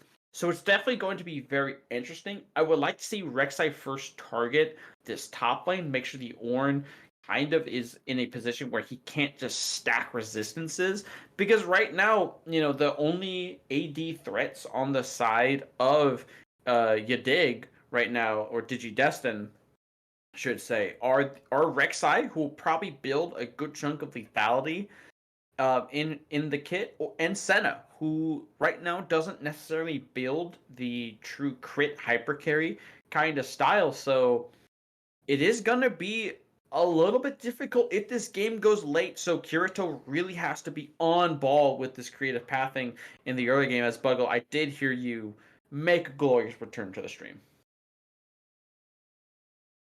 No, you didn't. I thought I heard you. I am hearing things. I am actually going insane. I have not taken my schizo pills yet, I guess. I don't know. Anyways, but talking a little bit more about High Alert's comp, um, the biggest thing that I think High Alert needs to do is they really need to focus on being at objectives first, right? It's very hard for DigiDestined to kind of enter into neutral objectives. If they're there first, you have the threat of Corky poke, you have Jinx poke with her W, which isn't necessarily the greatest poke, but it is still something you have to avoid with the constant threat of the Ornn ulti being called down. The only thing is if they are able to find flanks, get the Rek'Sai and cannon behind the side of High Alert, then High Alert kind of has to go into complete scramble mode because they don't have amazing peel from the last game. You still do have the Sona ulti that can be used for peel, of course, and the Poppy W with the Poppy R. But if those things aren't really on top of their game for potential flanks, good slicing maelstrom from Kennen can kind of spell doom for the side of Jinx Corky, because a slicing maelstrom into perma like 4-man stun into a Rek'Sai underburrow over one of these carries might be completely crazy for the side of Digi Destined. Could As I, be very troublesome. I think the thing I want to touch upon too is like both ADCs have those global ultimates this game. Last time we'd only seen the Ezreal with that true shot barrage. Now we've got Senna and Jinx who can help across the map. So we might see some crazy super mega death rockets or Senna shields coming out from afar, or the damage as well. This is definitely going to be really, really tense. I got eyes on two players I'm super interested in watching play this game. I'm looking at this Corki. I'm looking at this Rek'Sai. I think the mid laner from the side of High Alert Hijinx really showed us their Zhao good stuff. And Rek'Sai, I mean, the Vitality Wukong last game was pivotal in winning them the game. So if you're just tuning in and you're watching this series, I think those are two really big characters to pay attention to here. It is. And another thing that once the Rek'Sai hits this level 6, I would like to see Rek'Sai start to make trips bot side. Rek'Sai, again, we talked about this from High Alert last game. High Alert had the Volibear, a great diving champion. Well, now DigiDestined has the better diving champion. Rek'Sai, obviously, with the ability to start dives off and then instantly go untargetable with the ulti. And, Sona at level 6, level 5, not exactly the tankiest of champions, right? Kind of gets one shot if a character looks at her angrily, right? Angrily, And yes. One angry yeah, look. one angry look and Sona might lose like all of her HP. So again, it is going to be important that Kirito is able to accelerate this game. That's what they have. That's what DigiDestined has to do. You have to accelerate this game to a certain point to where there is no comeback ability from the side of High Alert. 10 seconds until we start to load into this one. Now, Zodiac, I am going to refresh your memory on this one, okay? Yes, There's a please chance that you just beat me in by 40 seconds, so hang on to your tongue there, as we got to switch these logos around for you guys over at home. Of course, no big deal. I will probably just be going over the skins that I see because skins are the most important thing to any competitive match. If you don't have the right skin, you can just say, "Well, I don't have the right skin." That's what I do in all my match. I just didn't have the right skin on. You know what I mean? It That's happens. your immediate like go-to out. Yeah, that's in the fighting game world. That's what I call my John. Right, my Okay. John is I didn't have the right skin on. Didn't have the right skin. I like that. So what I normally do is I've played games with like Dingus has been on my team before. Right. So I don't even have to think about like why is it my fault. It can't be my fault if Dingus is on my team. So it's immediately his. Same rule applies for the Mighty Fool. So that gets me out of jail pretty free every time. Right, exactly. As looking at the skins, we do see Battle Cat Jinx. That is a skin that does negative damage, in my opinion. Oh, interesting. Um, I, I don't necessarily love the skin. I am a Star Guardian Jinx enjoyer till the day I die. I loaded Gave you right that in, by the one. way. I did load in right into. Great. I'm right in the game. I'm at 12 seconds. Let's make sure that. But also no Ice Toboggan Corky, so I gotta dock some more points from High Alert. Ice Toboggan Corky does objectively do the most damage for any Corky skin. Born pinging that Rek'Sai is alive. Right, let me turn that chat off so we don't get too many leaks into these strats of letting them know that Right. the other players are alive. Just you know, it's an important reminder. Hey guys, like you know, Rek'Sai is in fact in the game as the Poppy is gone. Rek'Sai was pinged that they were alive, and then Poppy was like, "Nope, don't want any part of this." Poppy straight up out of here. We did see the DC Yeah. with them last game as well, so I'm wondering if this is a thing that they're having trouble with right now. You know, it's okay, but kind of looking at the rune and summoner spell choice, interesting enough, Digi does it going with some very interesting rune choices. The phase rush from the Kennen, I'm very curious to see how this works because it will allow the Kennen to, you know, once that slicing maelstrom comes down in team fights, have that sudden burst of movement speed to potentially, you know, keep going in the fights. But as well as the ghost for the side of Morgana. So again, same idea. Once that ult pops, constantly trying to keep people within that zone. So it's going to be very interesting to see how they kind of play out these team fights and how can High Alert deal with these bursts of movement speed that the big AoE CC abilities for the side of Digi Destined are going to have. Yeah, thank you for the follow, Poppy player. You'll be happy. There's a Poppy in this game. You can There is a Poppy. really I'm watching the stream right now. It's like that's me, just running around. yeah, I'm having I was fun. gonna say it's like I'm watching a Rainbow Six Siege competitive game and there's a Valkyrie that was left unbanned. As I'm just like swatching through Valk cams right now. Yeah, this especially with the color too. Like I'm just trying to like trying to give Yeah. everybody a show who's watching on mobile. You know, if you wanted to You look know- at something and hear something, I'm giving you the yeah, in visual. case you wanted to lose your mind watching mobile, that you know. By the way, this is what the budget went to. By the way, this is what actually my caster contract went to. Yep. They kind of pushed it. It's like the Shohei Ohtani deal, right? Like I was supposed to receive 10 million for 10 years. We kind of deferred it over 20 years, so I'm only receiving like $1 for 10 years. Right. So we can afford things like this. I will say, I want to talk about the budget of Riot Games as well for a second. Let's take Oh, a look please. outside of the Rift. What is this? Oh They yeah, couldn't that just is draw green. Why is it? well, listen, that is that's Cabo right there. Okay. You fair see enough. that little floating island, like when you look towards the bot side, that little floating island that's over there. Yeah. That's a Cabo. Well, there's a little That's where deer over like there. that's where like hey, if you lose early in playoffs, it's okay, bro. Just take vacation in Cabo. Bit of Cabo. That's where JDG resides. After all their world semifinalist finishes. Dick pro play burn to any LPL fans. I'm the only one, I'm pretty sure. Good burn. Good burn. Good burn, good burn. Pat Respect myself that. on the People back. heard that. They respect that a lot. Pat myself on the back here a little bit, but no. In all seriousness, though, it is. This game is gonna feel like past when that 15-minute to 23-minute range. Those 8 minutes. Yeah, talk to me about him. That is kind of where the game is going to be ultimately decided. Because if Digi Destined were able to find their lead, they should be able to snowball those kind of mid-game fights to their advantages. But if High Alert is able to kind of combat the early game power, combat those kind of first slicing maelstroms, those first Morgana ultis, those kind of stuff, right? If you're able to kind of combat that and then play that failing comp that you want, right?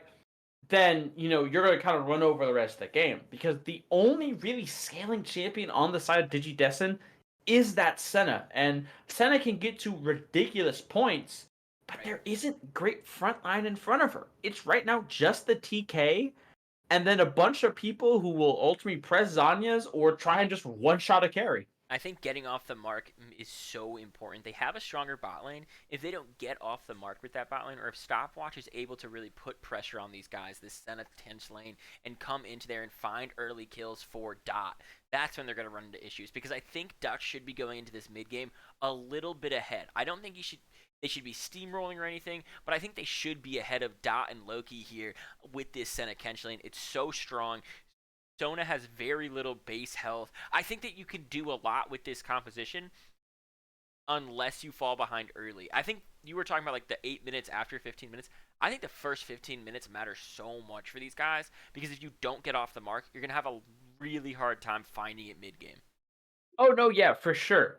But if you're the side of High Alert, you cannot contest these teams on like first grubs, first dragon, right? Because you are walking in with like level 6 Corki, level 6 Sona, level 6 Jinx into a level 6 at that point, level 6, level 7 Rek'Sai. And Rek'Sai will kill everyone in that fight. Right. Because Rek'Sai, I can't explain how much I love this champion. I love Rek'Sai. That champion, if Rek'Sai ever got the chance to scale into anything, I would become a jungler. I would just stop playing mid lane and AD carry, and I would become a Rek'Sai main. This champion is so much fun. I also think top lane is worth talking about for a little bit, because hopefully we'll be getting back in the game in a little bit. Pickle Hater and Gordo had crazy matchup last game, where Pickle Hater kind of had the agency with that Volibear into the Shen. This game they've got Ornn into the Kennen. So Kennen is going to have the ability to, I think, to just outrange and poke Pickle Hater down. But if Pickle Hater can get a few spell rotations off on Gordo, we could start to see the Ornn take control as well. This is really when it comes down to, do you think Rek'Sai is going to be like, hey, I trust Kench and Senna. I'm going to ignore them a lot. I'm going to make sure that Pickle Hater has no chance to get a leg up on Gordo. I'm going to get those early grubs. I'm going to look for this side-splitting pressure that we had last game, or at least the ability to do it later on if we need to. If you're jungling on the side of blue, where do you think you're going early? I think if you're Kirito, here's how your kind of game plan should be.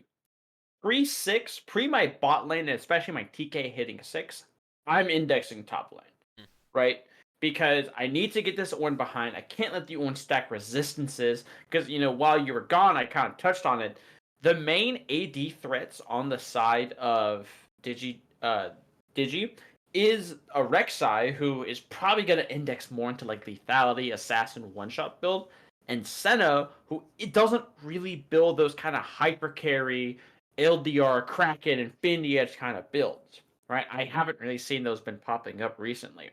So, but once that TK hits 6, I expect the Rek'Sai to be I should hope to see the Rek'Sai perma-dive this bot lane, because you have 2 ways to reset turret aggro, as my dear support Memersticks has given me an It Takes Two to Tango, so I will do it, but I need to use the restroom first. So you guys have been asking me to drink a lot, so Zodiac, gonna go use the restroom. Might have a little bit of a pause as I just checked in on that. Hey guys, since you're doing the coriander for Zodiac, let's hop on over to a coriander commercial for the rest of you guys. Because this game might take another minute to get back online. A 6-pack of beer is just a 6-pack of beer. But a 6-pack of coriander? Now that's something to celebrate. Carefully crafted with one main ingredient, one signature flavor, coriander transcends hops and malted barley. With our new easy-to-open bottles, you'll be able to slug down a sixer faster than you could ever want to. So grab a friend and raise a glass to craftsmanship, because a coriander shouldn't be enjoyed alone. It's the only beverage of true refreshment. Coriander beer. It takes two to tango.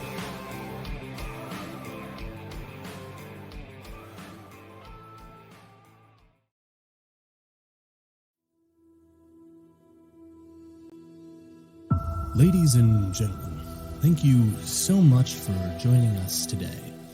A groundbreaking day in LBLCS legal history.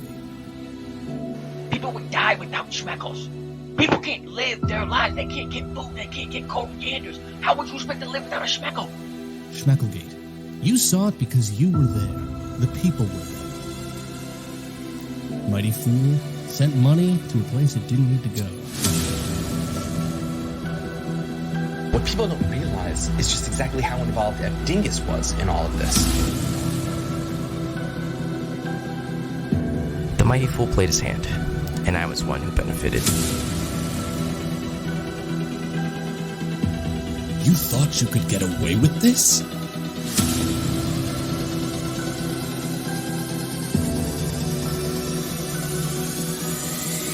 I'm tired of pretending he's innocent.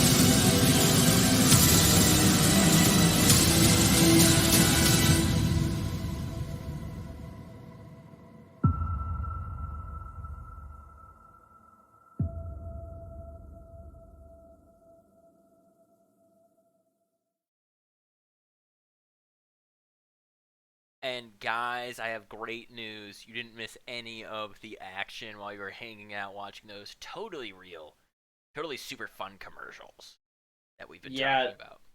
Was able to take a bathroom break, and nothing kind of happened. So, hey, listen, it's fine. The teams are just being courteous, right? Sorry, I had to drag our camera around. Someone said playing with locked camera, and I had to just drag it all around to freak him out. Oh my god. The twisting camera view. What's up, Buggle and Zodiac? I saw you guys were on a pause break and I was just enjoying that completely real ad, and honestly I was overwhelmed by the authenticity. Most people are. We actually have people write in all the time. Guys, your ads are getting too authentic. It's a little too real. Please stop. That's actually our most common request or most common submission here at the LBLCS, as you know. Please stop. Yeah, we recently had to turn down a J.J. Abrams commercial script. Just didn't really fit, kind of what we, we're looking for here at the LBLCS. Right. He doesn't understand our brand. Yeah, he probably he wanted to add like 50 lens flares into a dive top lane, and so 50 lens flares into a dive top lane. J.J. Abrams said that? Yeah, dude, J.J. Abrams is like very well known for adding unnecessary lens flares into every scene. Loves top lane dives too. Exactly. Yeah. J.J. Abrams, honestly, known Urgot player. Of course, if you at home you have any recommendations or comments that you'd like to make or suggest to the low budget LCS, please handwrite them on a slightly burnt piece of parchment, roll it up tightly, stuff it into a glass bottle, take a cork stopper, slam that up in the top there, and walk to the largest either body of water that leads into the ocean or the ocean itself, and just hurl that sucker as far as you can, and that will get to us. I don't mean to cut you off, but we have been unpaused, and in celebration, I have been given another It Takes Two to Tango. Oh my That's goodness. beautiful. You That's have my cue to leave, boys. Good luck. You know what? It's kind of suspicious. Can I just say that? LeChance came in here and then it unpaused? Trying to make Listen. himself some type of hero? Is LeChance the hero of the LB? Is this what he's trying to... Is this propaganda from LeChance? I'm not gonna say it. I'll Yeah, say it. this is off this is off the record here. Okay, You say know, it. Go ahead. But all I'm saying is it was on pot. LeChance came back when LeChance came in. Well, the game unpaused when LeChance came in. Yeah, pretty interesting. Only took a few All I'm moments. saying when is- he was in. That's very interesting. All I'm saying is, oh, hold on.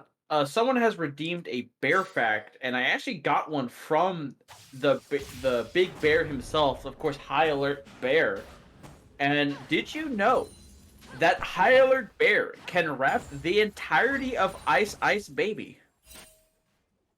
Did you know that High Alert Bear can actually wrap the entire of Ice Ice Baby with ice in his mouth and a baby in his hands? Oh, Yeah. I didn't know. Is Bear in his like salmon fishing season? I thought you were gonna say Like- Ice Baby phase. I don't know if I either was of about those to say- things are true. I was gonna say like, I mean, listen. If anyone's on some like ice rapper phase, everyone should be on their ice JJ Fish phase. I just want to let you know I'm only at 211, 212, so if you're further ahead of me. I'm at 214, 215, 216, perfect. We're 217. cruising together then. Yep. We are cruising to the Cole actually started for the Kennen, so just opting to just farm the lane out, you know, obviously abuse the range versus melee matchups. There will land. Jinx is not able to get him, but a bad trade actually for Dot. Yeah, Dot Oh, dropping he's close to super low. dying. We might see some flashes forward trying to find the kill right here. As Dot now peppering some damage into 3 days. Jace who has to back up. Yeah, and this is the big problem when you're Senna Kent and you're like early pushing is, again, Kent not the strongest early game champion and neither is Senna. So once that lane pushes out of your reach, you are forced to kind of give pressure and, you know, potentially take a big amount of poke damage. As Loki is early resetting. Actually, no, just kind of maybe looking at the recall. It's important to know how your recall is, you know. It is important. But It's a good ward in the tri-bush here because Rek'Sai is in the vicinity. Could look to come down here pretty soon after that red buff is taken. yeah, and that's kind of Kirito is doing the kind of game plan that, you know, you could have done. Would like seeing Kirito go top side, but trying to abuse the bot lane early. Not bad at all, as the bot lane will take their reset. Jinx backing with about 500 gold. Should be able to get the call for herself. Yep, there's the call. And we got 3 calls this game. So we are calling it up. Yeah, call in it this what game. you want. This is going to be a close series here as these guys are playing for this mid-late game. I have to one-up you with one of these jokes at some point. I just Maybe. can't think of them. Yeah, I have to get one in. I have to get one in. I'm sure you will. I'm sure I will. I'm sure you will. Sure I will. I believe in you. I believe But, in Rek'Sai Kir- too. Could be in trouble though. Could be in trouble indeed, but we'll just walk it out in the little submarine. That's why I like to call Rek'Sai is like when she's burrowed in the submarine. See, going back in on Loki. Oh my god! Does find the knockup, but now is in a lot of trouble. Gets stunned up against the wall, and maybe a little too much bravado in the Queen Rek'Sai there. She gets taken down. Yeah, Kirito kind of got lost in the sauce there with the burrows. You know, burrows go a set distance back and weren't able to, you know, get the knockup onto the Sona. But even if they did, weren't sure if that was going to be enough. As Duck just trading onto Loki, getting some souls for themselves. Yeah, Loki not able to trade back against that Senna without Jinx being there. Really needs the Jinx pressure. Pickle and Gordo going at it back here in the top lane. Gordo's got themselves a pretty sizable CS lead. Yeah, decently sizable enough. But the biggest thing is Ornn is kind of fine with going down early CS. Again, the biggest thing that matters about Ornn are those levels. Getting to that empowered phase where you can start giving the augments off to these teams. Rek'Sai, with the, of course, still obviously giving up first blood, but still with the early pressure that the teams has, is able to, looks like we'll be able to secure all 3 grubs. Poppy's gonna look mid lane here. Yeah, he No might be trying to words. find Jackos, but does have that black shield. We can see them drop. Does get a nice dark binding off right there, and a good use of the black shield to protect themselves. To be able to walk out with that ghost, not have to burn the flash. Yep, good use of the black shield. Not able to knock it off of her quick enough. Will force the reset. Again, Jackos still with no TP though. And with the TF, it's fine because you do have the ability to, of course, go stun card. But again, with the Morgana, I imagine the reason you take the Ghost here is so you can kind of keep on top of people with the, what's your ulti called? Soul Shackles. Yep. Thank you. Thank you, me, for hovering over that. But after that, Poppy you know, on their way, once maybe that... bottom though. They have to be careful here. Senna could be caught out of position, but Poppy actually opting not to. King Gordo now might face the terror, but a good stun onto Pickle Hitter before he could respond with that ultimate there. Yep, nice stun. Cancels the Call of the Forge God and Gordo. He's sitting in the brush, but I'm not sure even with Slicing Maelstrom they'll win it. Again, Pickle was able to opt into the early MR and health, so be enough, but Gordo's still looking for it. Yeah, Kench staying even in farm with this Jinx. Jacko's trying to trade back onto Zhaozu. Poppy's looking bot lane. They don't see her just yet. Oh, Yeah, time to go down. Gets caught up. F-Duck, nice dodge right there. Is going to maybe get stunned into the wall, but doesn't quite connect. A lot of damage taking onto them, but the flash away keeps her safe. And they don't catch her. Yeah, for it to note, Loki did burn the flash there, so we'll be a little bit more susceptible as Gordo will find the sun on Pickle, and we'll just walk it out. That's one of those instances where Phase Rush is the difference there. Make sure you can just get away from the auto attack range after that stun and just zipped right out of there. Is really ahead in CS here, so is doing a good job up in that top lane. As Morgana could be in trouble from Corki here. Be able to dodge away from the rockets. Corki is a little bit annoying with us. Kirito actually hunting on them. Is going to unburrow in. 3-man knockup right there and a lot of damage onto the carries, but they're going to get stunned themselves. Now the trap's on it as well. They get taken down and chewed out as we get a follower in the chat. Thank you guys for that. As Stopwatch should be able to secure this right here. Yeah, just no follow-up there on the Rex side. I like the idea. Again, get behind him, get a knock-up on a squishy target, but the TK wasn't there. Needed to catch the wave at the turret. Your only follow-up is a single longsword Senna, and that's just not enough damage as the early game not exactly going in the way that Digi Destined would want it to go. We got a Prime sub in the chat as well. Big ups to the Prime chat. Let me just shout out quick Shinkari, who followed in the middle of that fight that I had to work into the play-by-play, and then Remonstrato, which I can only imagine means like to re-demonstrate and or a really cool name for your new alt account. Maybe. Again, we are on the hunt for an alt account name for myself, and Kennen, by the way, still is not backed. 80 CS at 8 minutes, doing very well for themselves. And still has not backed. 2,600. That is a little bit of gold, as some would say. Just a little bit of gold. Will opt for the Sork Shoes, Alternator, and the single Ruby Crystal. So probably will look for that Rocket Belt, just to get that extra level of mobility, you know, being able to dive into these fights. Yep. As, yeah, every team is just kind of sitting here scaling. Yeah, looking for some damage onto Dot, but Duct is actually the one that gets chewed out there. Oh, Kirito. Yeah, being very sneaky right there. Good smite onto the red buff as well to secure it, and now they're looking to fight, but Stopwatch able to trade back really effectively and might be able to pick up that shield if they choose to. Oh God. Coming in right here is Ulight's also going to give us a prime sub right there. Tier 1, and more damage coming out. Can they find it onto Loki? Dodge the Super Mega Death Rocket down here in the bot lane. Is Loki's doing a good job peeling out some damage. There's a shield drop from 3 Days Chase. No one goes down, though. Say, meanwhile, in the top lane, Kennen is hitting the Ornn, as Kennen would. But, really like the idea there from Kirito. Was able to, you know, invade the jungle, potentially look for something, but the E was canceled out as here it comes, Stopwatch. And the ultimate getting dropped from Gordo. A lot of damage falling onto Stopwatch. He pushes him further away from Pickle. He can't find the damage to kill. No damage to kill, getting Pickled with no call to Forge God here, as Rek'Sai will be able to take 6 grubs kind of under the nose of Stopwatch. Again, if Stopwatch wanted to walk into Grubs and contest it, did have the availability to. Now, Kirito is kind of lurking in the area, will run into the Poppy here soon. Stopwatch does, things do go out. Hey, look on Kirito here soon. Kirito kind of needs to get out of there. Kings are still out, by the way. They see Rek'Sai. Oh, wait, Flash coming out from Stopwatch. Everything, but the nice use of the blast cone right there to get a little bit of safety. But here comes Xiaogu. Should be able to finish up the kill. And then, oh my goodness, a huge, massive shield, but it's not going to be enough. Really well timed from that team. We talked about how good the communication was between these guys, but we're back to the same old tale, Zodiac. They're down 0-3, but they're up gold. They're going to be up even more gold right now.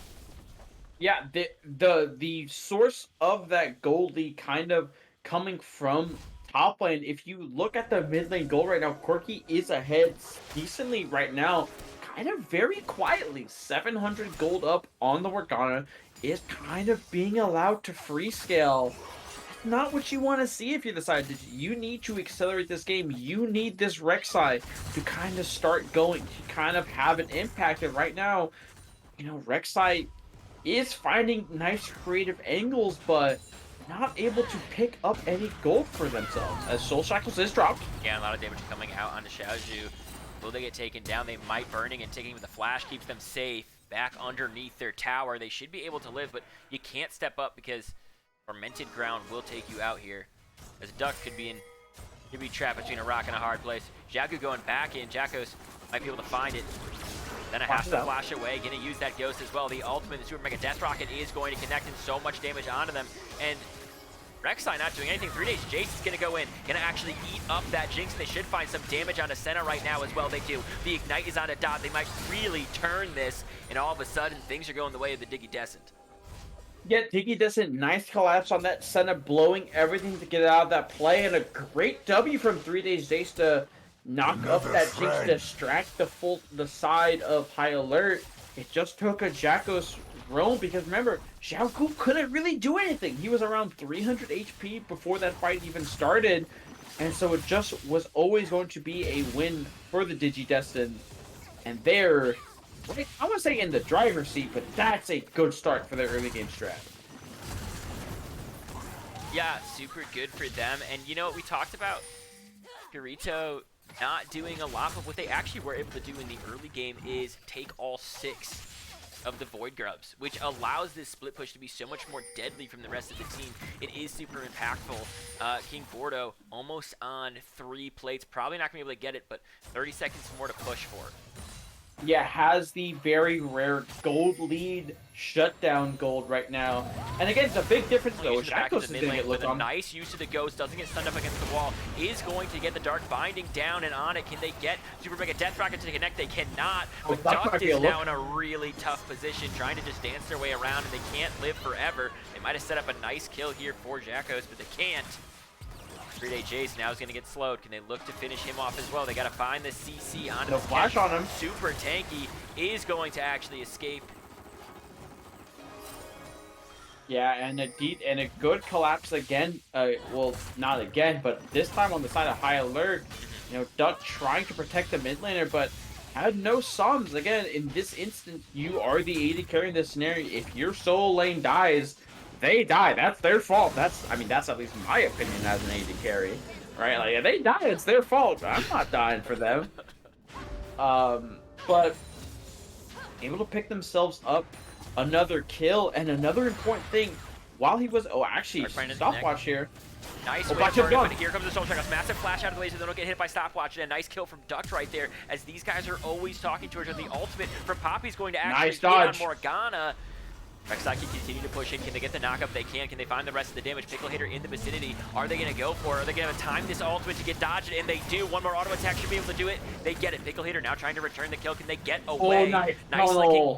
Not even going to take the blast cone in time to chase him down. Really clean out of that Rek'Sai. Super Mega Death Rocket almost finishes him off.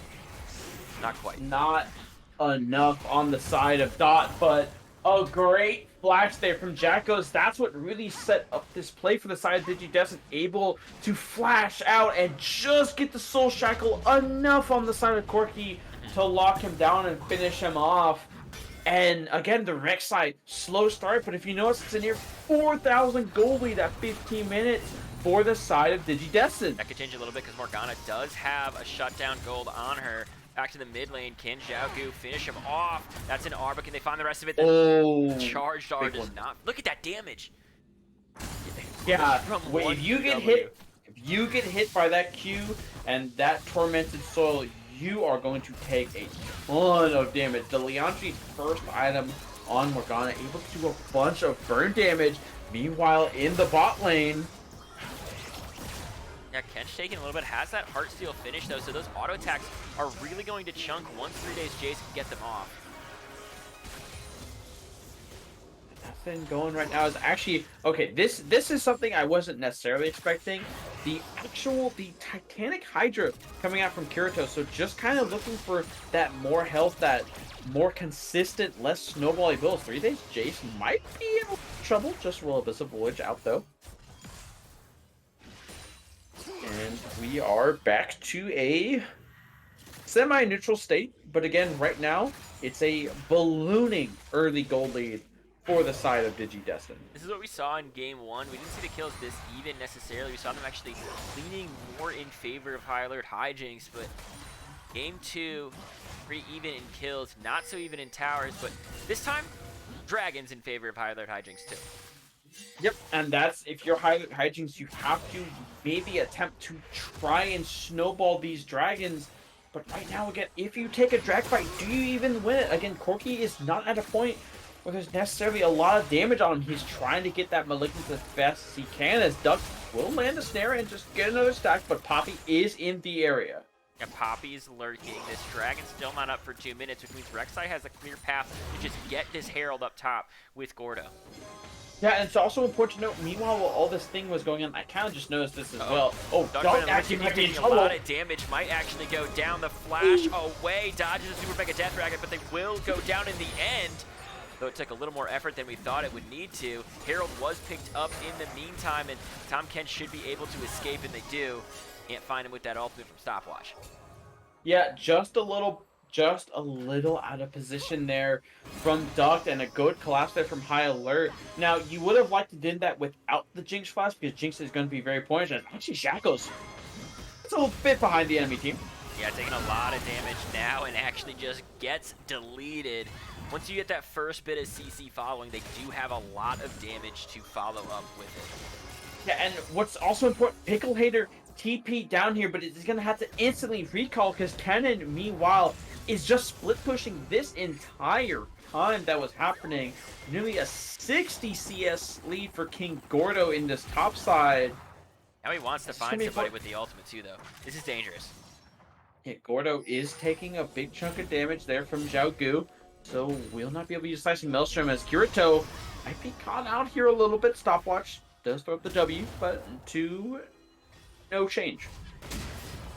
Yeah, and you got to be really careful. We're past that 15-minute mark that you had spoken about when we were in that pause, when we were in the draft, right? These are the 8 minutes that are really going to define this game.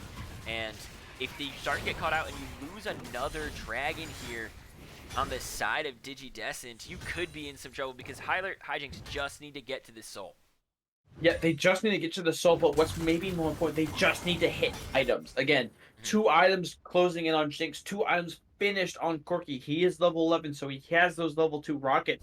Poppy searching for that first complete item. Ornn with the finished Cannon Ripon. This team is starting to scale up, so you need to try to accelerate, especially at this drag. You need to find advantages. You need to hunt for some sort of advantage. It looks like they're just conceding the dragon, actually. They do have Herald as an option, and there's 2 of them top lane. They see Ornn in the mid lane, so they might know that all of this is going down. They could try to break a really, really early inhib here, as Morgana is going to cheat over to this area, find some damage. Now needs to Black Shield herself just to stay alive for a second longer. Her team can't get there in time. And Rek'Sai never drops it up in the top lane. Yeah, and so you trade a kill and 3rd dragon, potentially a soul dragon, for nothing on the side of Digi Destined, other than just a Kenna farm and some waves crashing. But again, Ornn at this point doesn't necessarily care about all the waves crashing, as Duck might be caught out of position again. A lot of damage onto him. Super Mega Death Rocket is available. King Gordo trying to run away from Stopwatch right now, as Senna drops the ultimate up in the top lane to try to help him out. 3 Days Jace want to go back in. Look at the damage that they can do. One more auto and they can eat them up, and they do. Look at all of this coming out really well timed. W from that Senna as well as 3 Days Jace picks up their second kill of the game. But back to the top lane. It looks like they've already got Kennen. They should be able to pick up Rek'Sai as well, and they do. 5-9 goes to score. Yeah, a great answer on the top side again.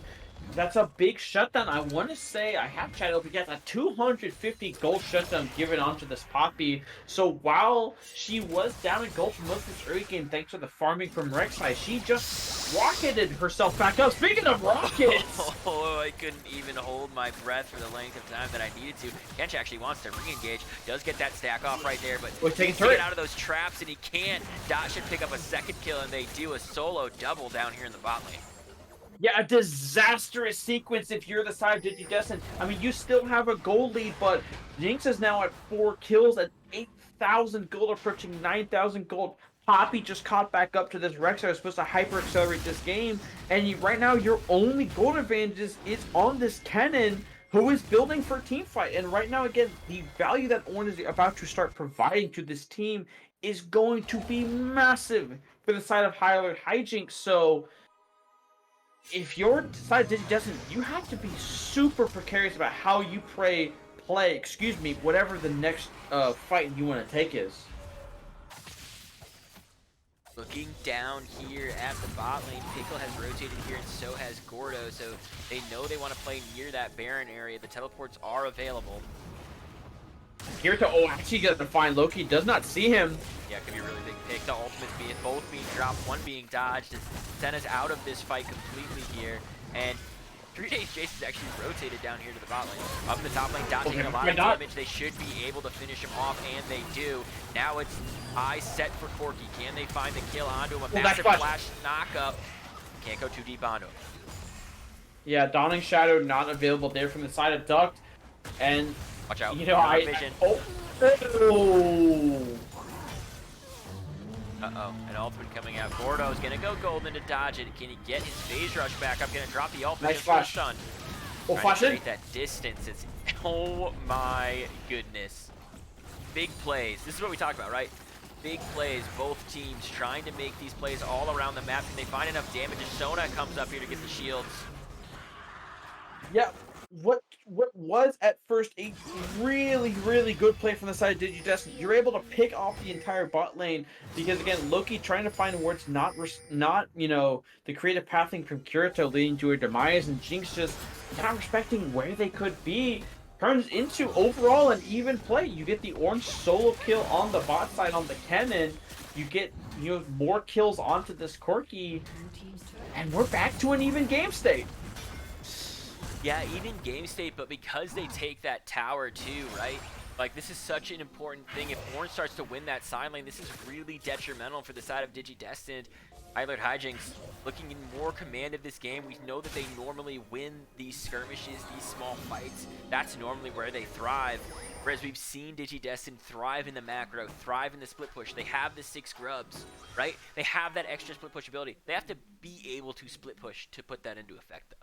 Exactly, and right now with the champions that they have who would be your silencers, it's a lot harder to do that. Morgana is not necessarily the greatest tower taker, and as we've seen before, Kennen can be killed right now by this orange solo lane.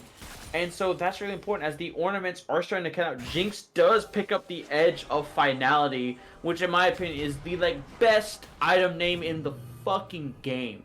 The Edge of Finality. Very good, just popping up on the screen for a second. There's going to be a massive fight around this dragon. This dragon is going to dictate the rest of the game. And even if you're Digi Destined, it almost feels like you might have to find a miracle steal if you're the sign of Rek'Sai, because how you're gonna you're gonna 5v5 team fight into the Phalanx style of High Alert, but it looks like High Alert. High Alert's gonna kind of sack it.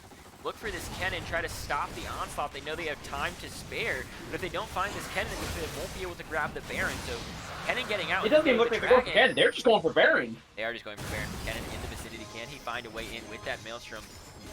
Wants to find the damage onto them. It's dropping super low at the 4,000 mark already. Everybody else coming in. Gordo not choosing to start the fight. Are they going to choose to fight as 5 now? I mean, it's so hard because High Alert has set a position, and if you're High Alert, that's a great trade. You're willing to make that because even if you don't get any of the standing turret gold, you've delayed even more time to let your carry snake up as Jace gonna stop some backs here. His presence is alarming to that of High Alert Hijinx. They're on High Alert for it though and didn't get caught out. Good pun. That was a good pun. I'll give you that one. That was a very good one. Thank you. I'll keep him up as long as I can. I'm barely awake right now. We're gonna make it all the way through.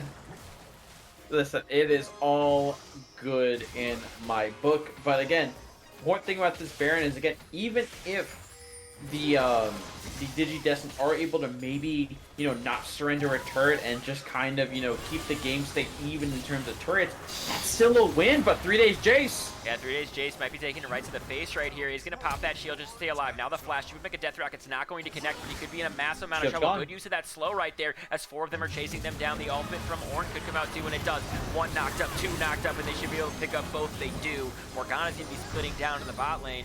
Ornn's going to go back and try to deal with it, but this game's really starting to heat up for High Alert. Yeah, this game is starting to tilt in High Alert's favor because the timer has rung on the side of Digi Destined. The game becomes so hard for them to play because right now if you're Rek'Sai, what do?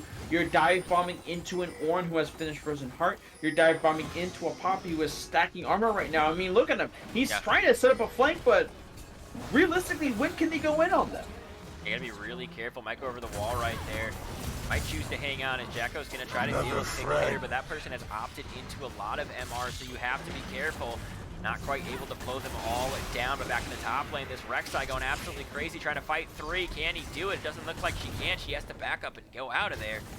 Jacko's still noodle fighting with the Ornn. Jacko's just kind of using everything they can, and Ornn is just kind of standing there menacingly, you know, tanking it all. But yeah, this game has the gold lead is 4K, but right now with the scaling advantage and the drag advantage, High Alert might as well be up like 8,000 gold right now. Right. Because all of this index into the early game for the side of Digi Destined hasn't paid off because again, we're past that threshold of where the game needs to be accelerated, and High Alert has so much control right now over this game. The turrets are still in favor again of Digi Destined, but again, as long as you kind of play the friendship game, you're kind of walking in pairs with your tanks or your supports. How can Rek'Sai find angles? Again, Rek'Sai has built a bruiser build, not even going for one shot, so it's even harder for Rek'Sai to find these kind of miracle picks. Right. Decently ahead in that CS department, though, when we look at it, right? The other side of this coin is that, you know, one more Drake in a minute 30 could decide this game, too, with that soul. They really need to find a way into these fights, but the organization this time from High Alert is much better. Yeah, and right now, again, there's all these kind of flank angles, but I'm not sure that they care, but they're looking for maybe one right they now. might count those in. Massive knock-up right there, and here's a big ultimate. That Maelstrom's gonna hit up so many, and this is the way you want to fight if you are these guys. The Super Mega Death Rock's gonna connect onto them. Rek'Sai already gone out of the fight. King Gordo couldn't finish anybody off.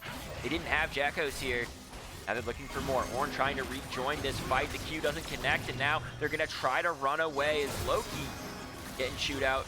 Jackos might want it. Fox in. With the ultimate's not gonna be enough. 3 against 5 right now as these guys push down the next. Can they find Gordo? They cannot. Yeah, and again, that's the angle you want. You want to try and find the flank behind him, but right now the phalanx of High Alert too strong right now, not able to find the carries. The cannon is still alive. It will die here very soon. They will have an next wave, but it looks like it will just be Soul going over to the side of High Alert. Should be. King Gordo trying to really poke these guys, and now in a big amount of trouble. Look at the damage this Corki does. Here comes the ultimate from Ornn too, just to deter them even further. Not going to reconnect with the R. Doesn't want to re-engage this fight.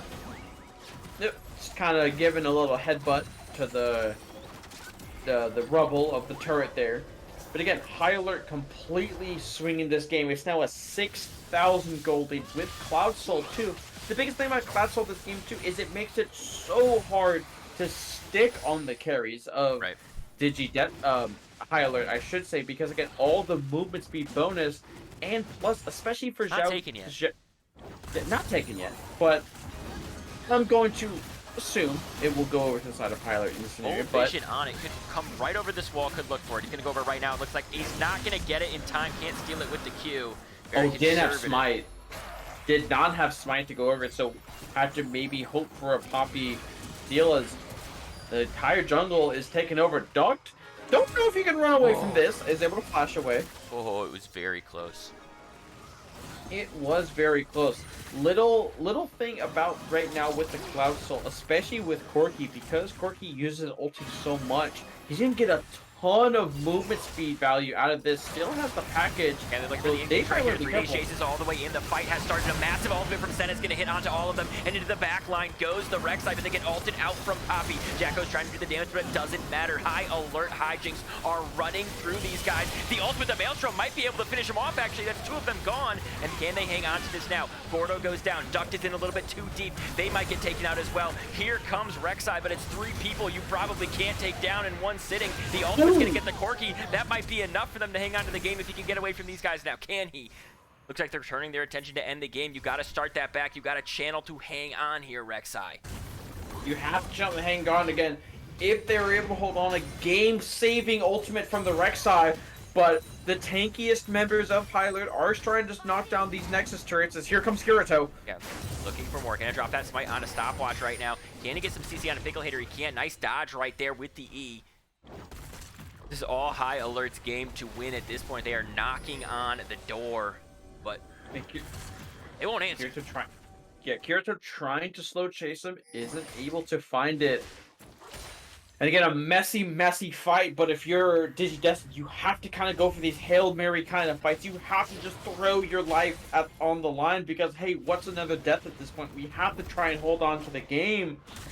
Baron is going to spawn for High Alert right now.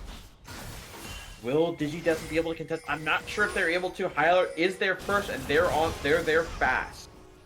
Yeah, they're already pretty set up. Gordo is going to push that top wave, so at least be going in 3 days. Jace could be in a lot of trouble. He's going to get CC knocked up and picked. This is why your positioning late game matters so much. With Tom Kench gone, Baron should be theirs, and so should the game. But Kench looks like they're looking for the tower and are going to return to the base. If Ken just maybe trying to pick up some gold, but this is the Baron going over.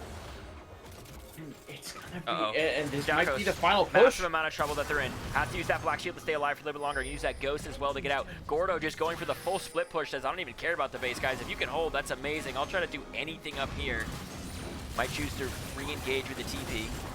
If right now all the wave clears on a Silent Door is recalling and High Alert is able to just walk this in, they're going to start hitting the Nexus turrets here real soon. Yeah, and they're going to take this so quickly with that Corki, with that Jason. Look at them absolutely rip through these guys. Into the back line goes.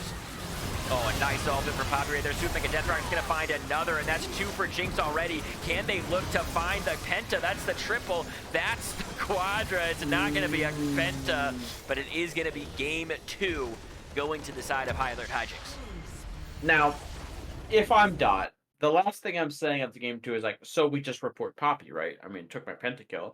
But no, in all seriousness, High Alert, a very clean game, was able to hold on, withstand the pressure of the early game from Digi Destined. And again, once that kind of 23-minute mark kind of finishes, it's so hard for them to play the game because you're looking for miracle lobs. You're looking for a 5-man slicing Maelstrom into all this layered CC, but wasn't able to find it. Again, the failings comp is too powerful from High Alert. And so we're headed to a game 3. Yeah, and these guys did decide to hork up this time, you dig. They were able to do it. Massive game 2 from these guys. We did promise a 3-game series. It has delivered. This has been a heck of a series. Super interested. Digi Destined now get the decision, right? They get a decision. What side? How do you want to draft here? What are you taking off the table? What was the real problem with that game? Was it something you did? Was it something they did? What needs to be fixed? What do you think, Zodiac? I think the biggest thing that Digi kind of needs to look for is how can they need to pick better soul laners for this kind of split push strategy, right? Mm-hmm. It's not that Morgana and Kennen are necessarily bad champions, but at that point you're kind of just opting into what High Alert wants to do. High Alert wants to sit there and 5v5 and phalanx comp you. Whereas Digi Destined, They want to spread you out, make everything super chaotic, take turrets, abuse side lanes in the mid game, and Morgana and Kennen aren't necessarily the best at doing that. So I would like to see them potentially take the red side, find favorable matchups, and pick champions that allow them to kind of abuse these kind of side lanes. So, assuming that these guys have every champion under their belt, what kind of things are you looking for in this draft other than just abusive side lanes? Are you looking for things like Trundle? Are you looking for this crazy split push? Or are you looking for the globals? Are you looking for the Nocturne? Are you looking for the Galio? Are you looking for those kinds of things? So in a perfect world, right? If everyone's playing there at equal skill level and everyone can play every champ, I would like to see Digi Destined play the AD TF top lane and then slam Yone mid with an AP jungler. Because at that point, you have basically thrown down. We're playing two side laners that you have to send multiple people to kill, right? Or at least stop. Right. And we're just turret taking machines, right? We've seen the TF in a game. We've also seen the Shen, so I would expect Hyler to potentially ban those out the same way. I'm not sure if I would like to see Digi Destined maybe grab one of those two in first 3. You could also potentially have both of them. It's not necessarily, with what I know of Pickle, he doesn't necessarily play amazing Shen counters. So you will have the option to potentially blind it and dare him to pick those counters. And then with the Twisted Fate, again, the Syndra worked a huge success, but the point of TF is to be able to split push and be annoying in side lanes. Yeah, they did decide to opt for the blue side, it looks like here. So we are going to have Digi Destined on the blue side. I want to see them revert to the type of game style play, just like you're talking about. Things we saw in Game 1, things that were massively impactful, things that made their strengths get amplified, right? The ability to communicate across the map, the ability to communicate and talk about what they want to do next, a whole step ahead. Like, hey, we're going to pull these 4 guys here. You're going to keep splitting on that champion. We're going to take 2 towers. We're going to get a gold lead there. So we saw how good they were at communicating even in the last game. Senna ults were always on point. We're seeing all these bans come through. The Leona band, the Yorick band, the Vel'Koz band, and these guys are going to return with 3 really powerful bands as well. The Ivern, the Wukong again. We're going to target the jungler, and it looking like a TF ban, it's going to be a Caitlyn instead.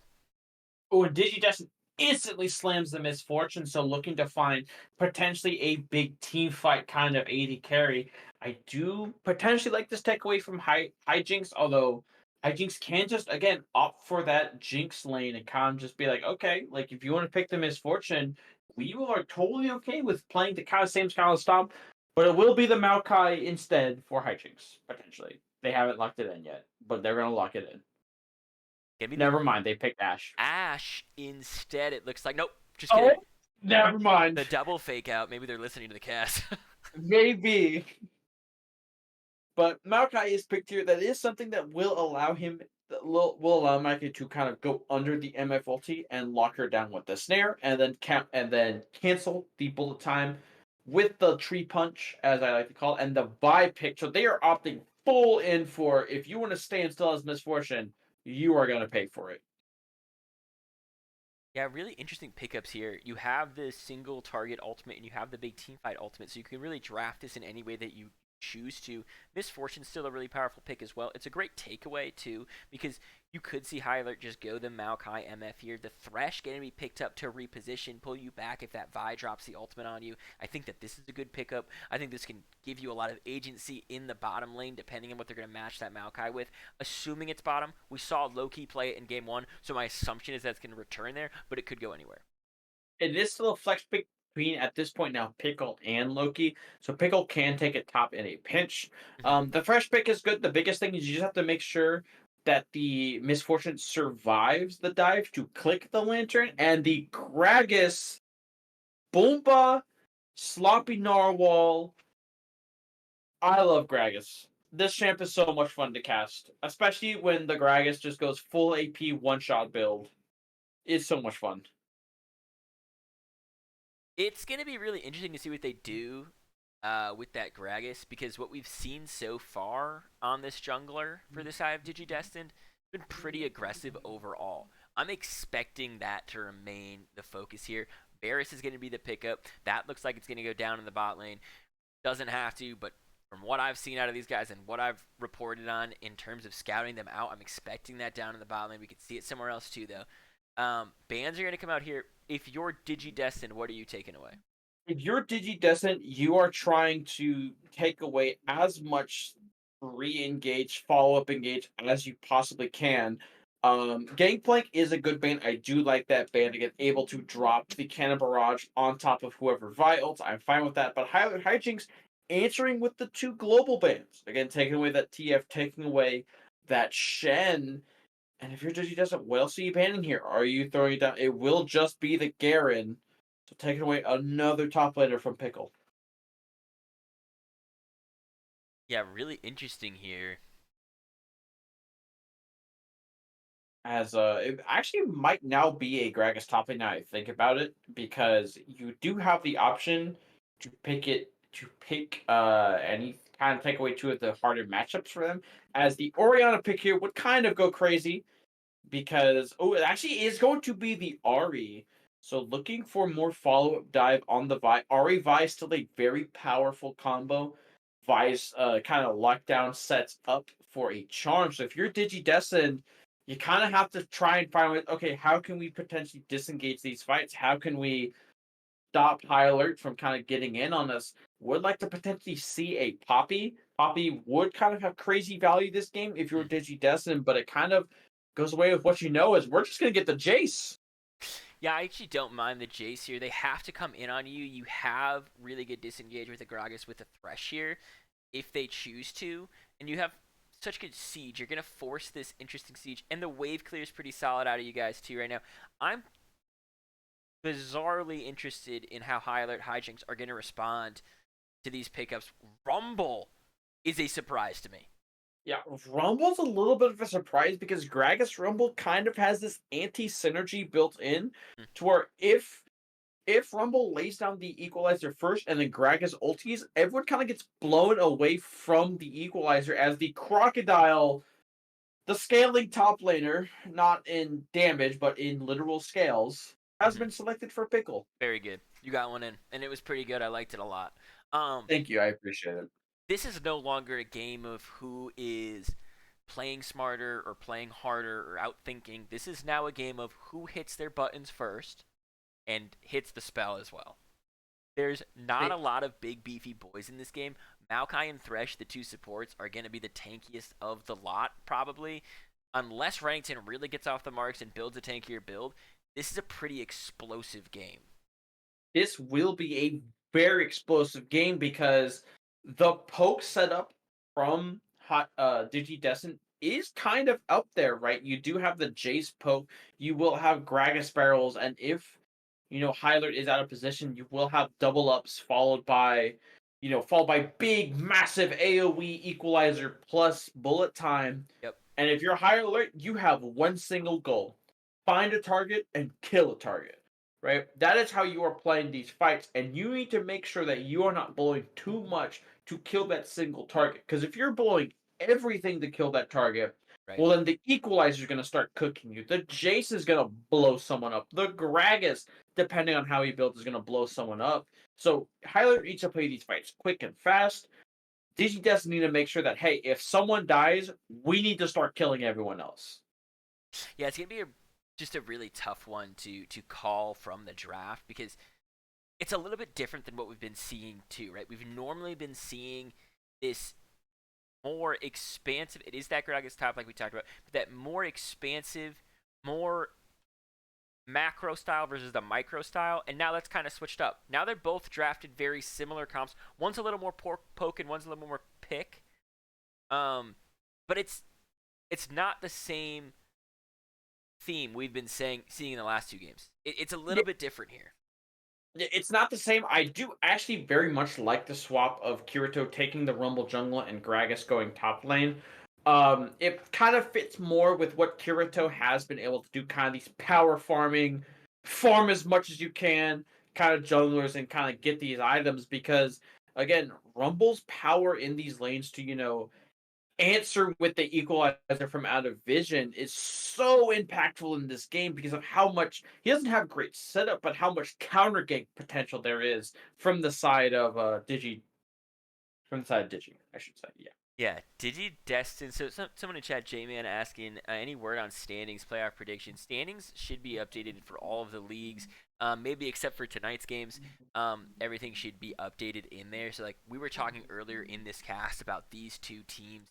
High Alert Hijinx and the Digi Destined are both tied for second place right now in Economy Group A. Looking at these guys, we're in a 1-1 series. I'm thinking that both these guys are going to make it to playoffs. Those things can always change. Two Town Gaming, Mojo Jojo Inc. can always have big resurgences, revivals, and push their way back into playoff contention here. Flash for Economy right on the cusp as well. But looking at just Economy Group A, I think we got to talk a lot about Serenity Control deleted. They haven't dropped a single game. Pretty solid dominance in that game, in that just entire league, to be honest. 6-0 in terms of games, 3-0 in terms of series. Really, really big for those guys. On the other side of Economy, I'm in there, and I'm completely biased. So I am on Drox's deputies. Nefarious Gaming, Kicking Squids, and Optimal Esports all also haven't dropped a series yet. So a lot of different names to be looking at. I will say, played against Dive Hard Gaming. That team is 0-4, and in no way does that scoreline reflect those guys' skills. They are a very, very good team. Same thing with SNC Ember. I think these guys are going to pick up a couple of games. I think they're going to be threats on the side of Economy B. I'm pretty ready for Economy. I'm pretty hyped watching these guys. They're on the other side of the bracket, so that doesn't mean as much to me watching these guys, but it might later on in the season. Right. It'll matter when, Buggle finishes the script that Drox's deputies win finals. It's so weird. I get 20 pentakills in the finals. Oh, well, I guess someone wrote it. That's crazy. Hey, wow, dude. Listen, you get 20 pentakills while playing, hold on, what role do you play for Drox's deputies? Can you, make me what role do you play really quick? Basically bottom, but also Phil. I'm a full Phil main.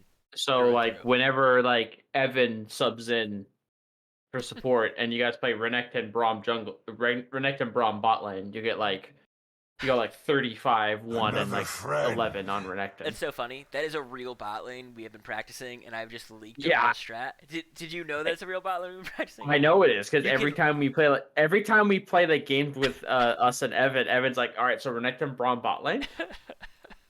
Well, think about how long you could hold them there, right? It's a double auto attack that stuns. Then you get your Q when you off, empower it, it's 3, so it instantly procs stun. Yeah, so you could really go crazy. Now, one thing I am disappointed, though, that we haven't seen this game, and this is a specialty of yours, is AP Jax.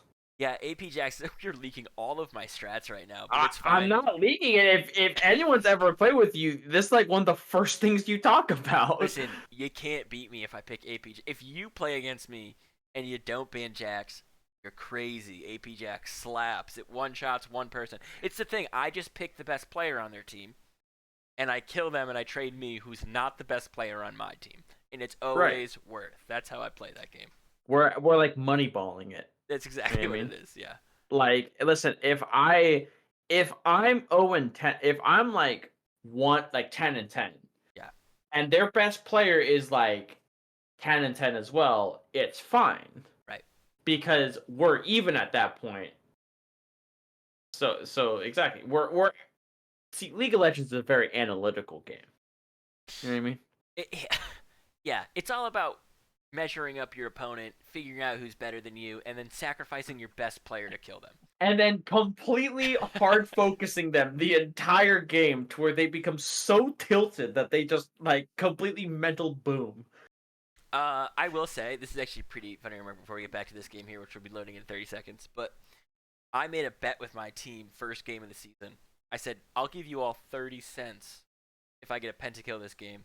And LeChance, out of nowhere, goes, if I get a pentakill, will you give me 150 cents?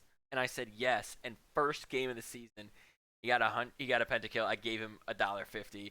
Very true story. Absolute BS out of him, by the way. Dude, listen, LeChance, I did watch the Vigar pentakill, and I gotta say that was a glorious clip from LeChance. The Vigar pentakill. It was wild. It was very Because good. Vigar pentakills are not that common, because Vigar does not have a bunch of AoE mobility abilities, so he just kind of like have to waddle at people with his little short hops and fucking blast them for 800 damage.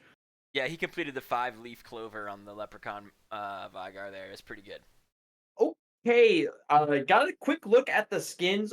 One team is using Bewitching Misfortune, so I'm very happy about that. The other team is using Outback Renekton.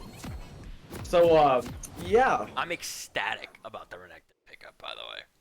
Like, the actual, like, Renekton champion or, like, the skin he's using? Both.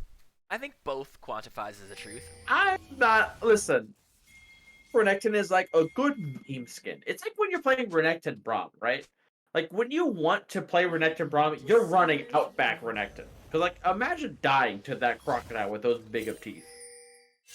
3 Days Jace might be looking for an early death sentence here. 30 seconds until minions spawn. Are invading, at least for some vision. Yep. Just trying to secure some vision for themselves, but Pickle Hater will trade some vision. Will get called off, but does actually drop the word on the blue buff, so we'll know where Kirito wants to start, as Less Force is telling me that Outback Renekton is very drippy, and I will respectfully decline that response and disagree with you. Are you kidding me? What do you mean? Dude, he's got a hat. All right, hang on. I got to take over the camera for a second. Listen. Look at this hat. Look at this hat. Look at this hat. Oh my god, look at that hat. Let me scroll up. Let me see the hat. I mean, like, the hat's nice, but like he's like wow, look at the hat. But like he's wearing like the cut off like open thing. As Kirito actually might have bitten off more than he could chew here. Yeah, could be in some trouble trying to steal some stuff away. Does have to flash out of there as Jakos gets a Q off. And 142, by the way. He might be a second or two ahead. Yes, Duck does some take trouble some too. damage. Yeah, might have to leave as well. 3 Days Jace is in the vicinity. Thanks. What time are you at, by the way? Sentence is going to connect to 153. I'm at 2. I'm paused at 2 minutes right now. All right, I'm at 158, 159. 2 minutes. Go for it. Nice Q from Misfortune right there. Gordo gonna stack on the grass.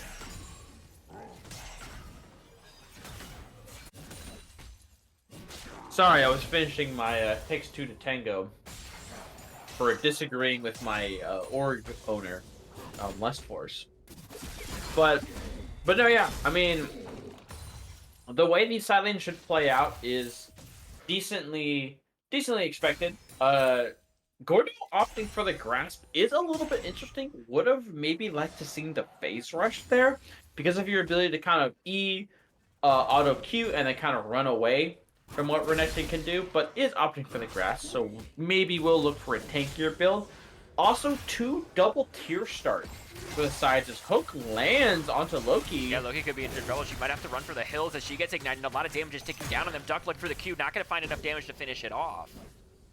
And it's still a good trade if you're the side of Digi Destined, able to get that Maokai flash out, able to, you know, drop some of the danger that Maokai has when the jungler might come down here.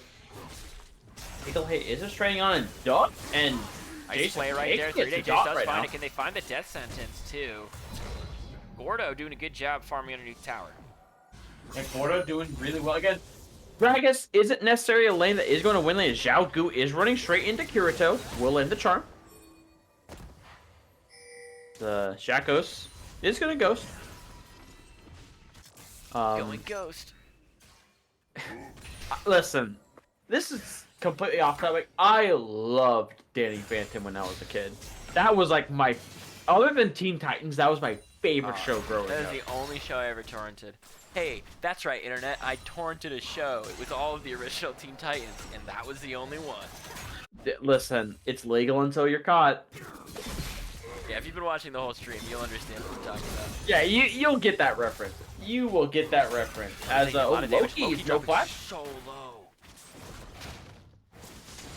Not able to find it as Vi is behind them, but will just opt for the recall, and yeah, good charm lands, and right now, just kind of an even lane state, but you can kind of feel right now if you're Digi Destined, there might be some blood in the water for you. Lots of early trades going in their favors this game. And Xiaogu, a little behind on CS, but a bigger wave getting pushed into them right now. And just say we'll be able to catch up. Just gonna use the Q, use the W's to farm. Again, Jace into Ahri is not the easiest Ahri lane because Jace does actually have a decent amount of early damage to you. Now, I didn't notice this, but Jace did actually opt for the fleet footwork, so just maybe potentially just trying to get through the lane as much as he can. Yep. It is a much safer option in lane because you do have the option to switch from melee and range, so you do get potentially some more benefit out of the melee fleet footwork. As Gragas is going to body slam into Pickle, but Pickle will crocodile slide his way out. Yeah, good slice and dice there as Rumble's still taking all of those grubs. We've seen that be very dominant for the side of Digi Destined when they're on blue side. They've gotten all 9 so far in the last 2 games. Can they make it a solid 12 for 12 later on? Might be very impactful for their comp. Yeah, and the biggest thing is that, actually Xiaogu might look for the ulti, but does misses the charm, so we'll just dash back into the wave as Xiaogu's no TP, so but does have the wave in a decent spot, so will not lose too much on this reset. But yeah, the grub pickups is big for the side of DigiDestined. Because again, last game they were able to hit the turrets, but at the end of the day, it didn't very much amount to a whole lot because their team fight just wasn't there. But this game, they do have a lot more team fighting, so the ability to kind of chew through these turrets early in these pushing lanes, especially this bot lane, is going to be massive. As Destined lands. Good death sentence right there. Dot taking a lot of damage. Loki, she's trying to protect her teammate, but here comes Rumble into the vicinity. The flash forward, it's not going to be enough. He lives with just a sliver of life. Yeah, and a good flash there from Dot, holding until last minute. Actually, the bomb was going to land, and Pickle Hater. Oh my goodness. Get out of town. King Gordo's king of the top lane as well. Here comes by a massive death sentence in response to the double play is huge. 3 days Jace can protect that ADC with their life. Oh, huge death sense there from 3 days Jace. Able to cancel the VQ as the charm is going to land on Jace, but nothing to avail. So I will keep talking as the CS lead right now is so big for the side of Digi Destined. And right now, again, the Gragas solo kill on the Renekton doesn't spell great because, again, you're picking Renekton to try and dominate lane. Renekton is one of these lane dominant champs, and Gragas picking up a solo kill. Not what you want to see if you're Renekton. Yeah, this bot lane, actually 3 days Jace looking really, really clever on this Thresh. We saw the CC that he was able to bring out when they're under pressure. He can continue to do that throughout the rest of the game and keep this MF safe. We can see a very explosive game from Digi Destined here in Game 3. We absolutely can, and again, right now, this game almost kind of feels like right now it's in kind of this teetering state. Again, it's still relatively close, but with kind of how the bot lane has been going, if a 2v2 kill goes down in this lane and Dot falls, it might spell doom for right now in the early to mid game for High Alert. Again, they haven't opted for a huge scaling kind of failing. I love this run right here from 3 days Jace. Can they find the Q? They cannot. No death sentence connecting there. I agree with what you're saying, but I also want to highlight that Ahri exists because the last 2 games we've seen how impactful this player is to the entire team. If they are up, the team is up. They have the ability to go 17-3, 14-2. They are a really impactful player. I think it's going to matter a lot in this game, especially as Ahri in mid-game around these pick central areas near this dragon, as Gordo just doing a little bit of damage up here to Pickle. Oh yeah, for sure. And this game is kind of might hinge on how Xiaogu plays these fights. If he kind of plays this kind of cleanup crew, you know, hey, everyone's blown their sums, everyone blows their disengage tools, Ahri gets in there and just kind of goes berserk in these fights. If that's the case, again, Ahri has the capability to potentially carry these types of games. So it is Jace scaring Loki, but Loki will find the W. Buys in the vicinity, but does get flayed away. Has not used that Q. Gonna drop the ultimate instead. Full time coming down onto them. Loki dropping so low. Might get picked off, and they're not quite done yet. A good heal. Not cleansed this time from Duct. Nice Q. Oh, sharp message. Oh, that was Flash so available. close. Flash forward, going all the way in. Can they find more? Good CC underneath the tower right there, but that gives them the opportunity to dive for just 1 second. 3 days Jace gonna take that ultimate, and they're gonna be able to turn this around. A 2-for-1 here. High alert coming out on top.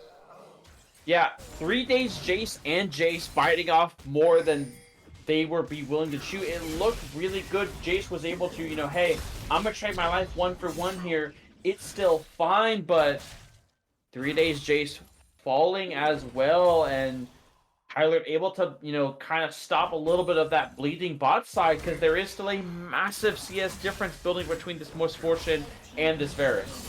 They do pick up the Dragon because of that pressure too. That's going to put them in a better position. We saw this was their route to victory in Game 2. Can they replicate it in Game 3 here? Only time will tell. But this is exactly what I was talking about too. That's 12 for 12, right? For Korea Exactly. in the That last is 2 12 games. for 12. This is That is 12 for really 12. important that even though they're losing the Dragon, they're up 6 Void Grubs here. They are up 6 Void Grubs, and the biggest thing that's going to help out right now is this bot lane, as Shaco's just trading on there. But kind of going back to what I was saying, is this is going to help this bot lane tremendously, because right now this is the biggest lane that needs to benefit from taking down these plates. The further you can put lethality Varus, this kind of poke Varus build behind, the better. Because if he's not able to scale, that poke doesn't stick as much as it used to as Loki. Great Death Sentence play. A lot of damage coming out. One more auto might do it back up in the top lane. A little bit of a skirmish going on as well. Nothing. No one falls on either side. Just be kind more of. Plates though. There should be more plates coming in. Just push it back underneath tower.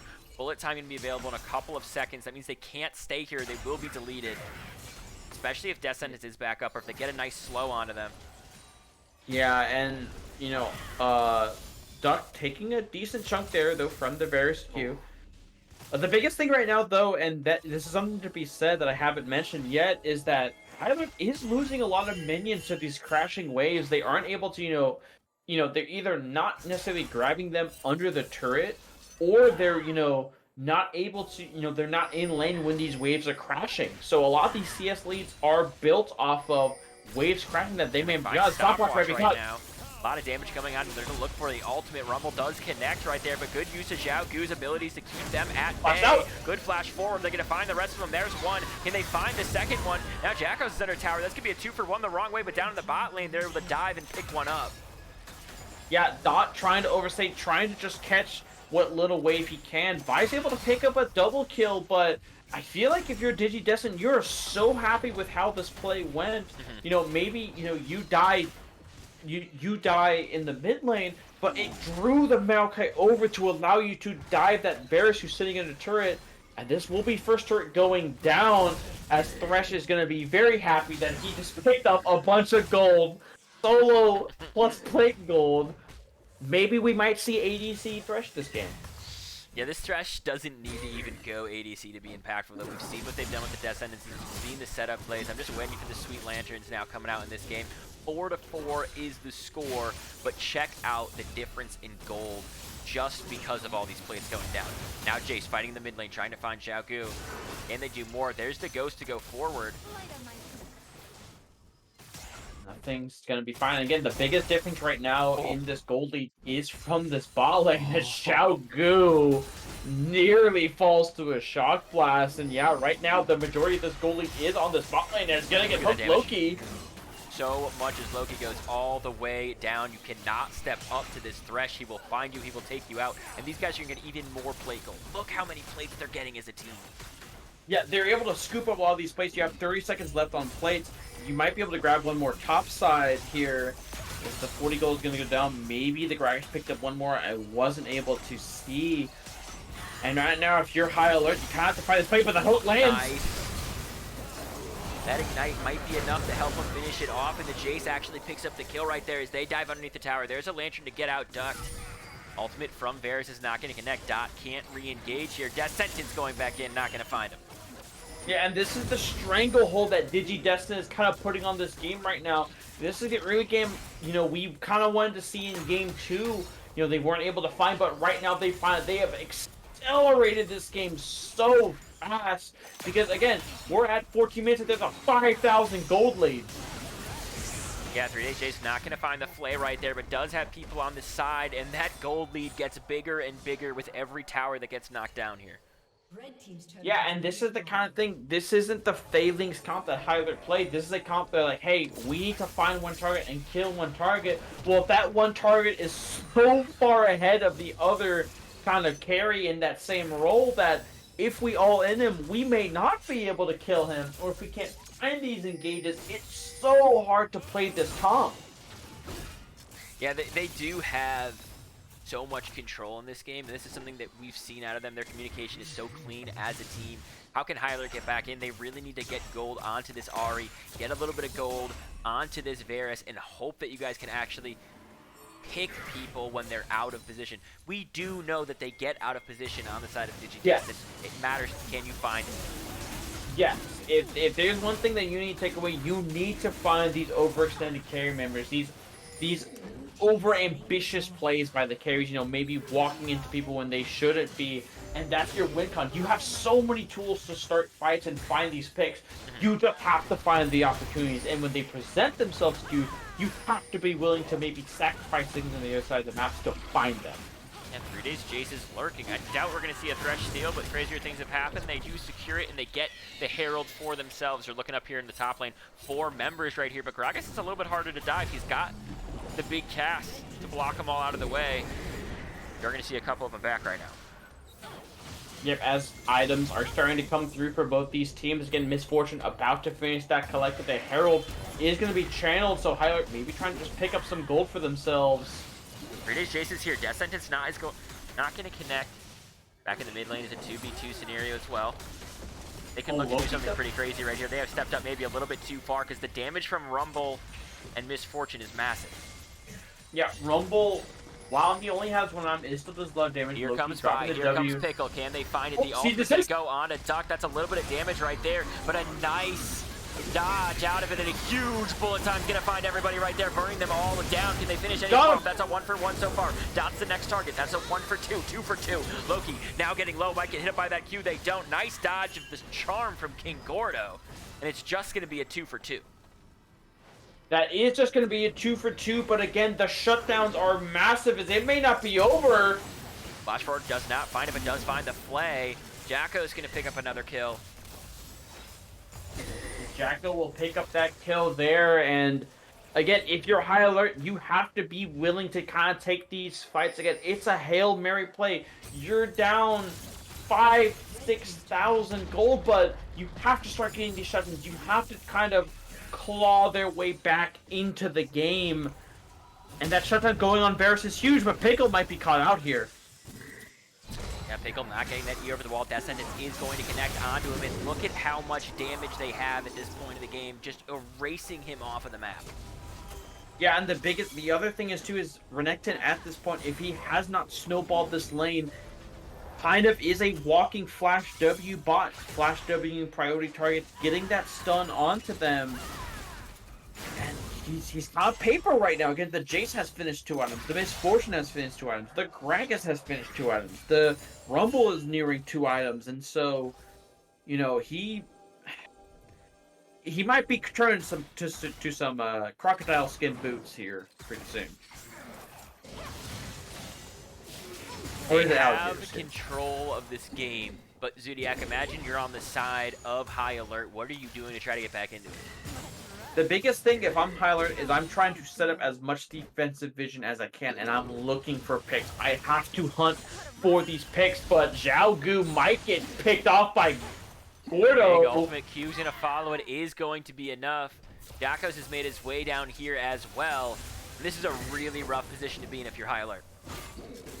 Yeah, because right now, with everyone kind of leaning towards this bot side, there's no one really overextend. Again, the positioning and the communication of Digi Destined is so good because they're able to position around these fights, position in places to where, hey, even if you do blow your pick ultis, we have people waiting in the wings to collapse back on you. And And if you're high alert, again, the biggest thing, you have to find vision. You have to find these picks onto these shutdowns. You have to get gold back into your pocket onto these carries. And Gragas now underneath tower taking a lot of damage, but can he juggle this aggro with him? One more auto attack might be able to get it, and he does.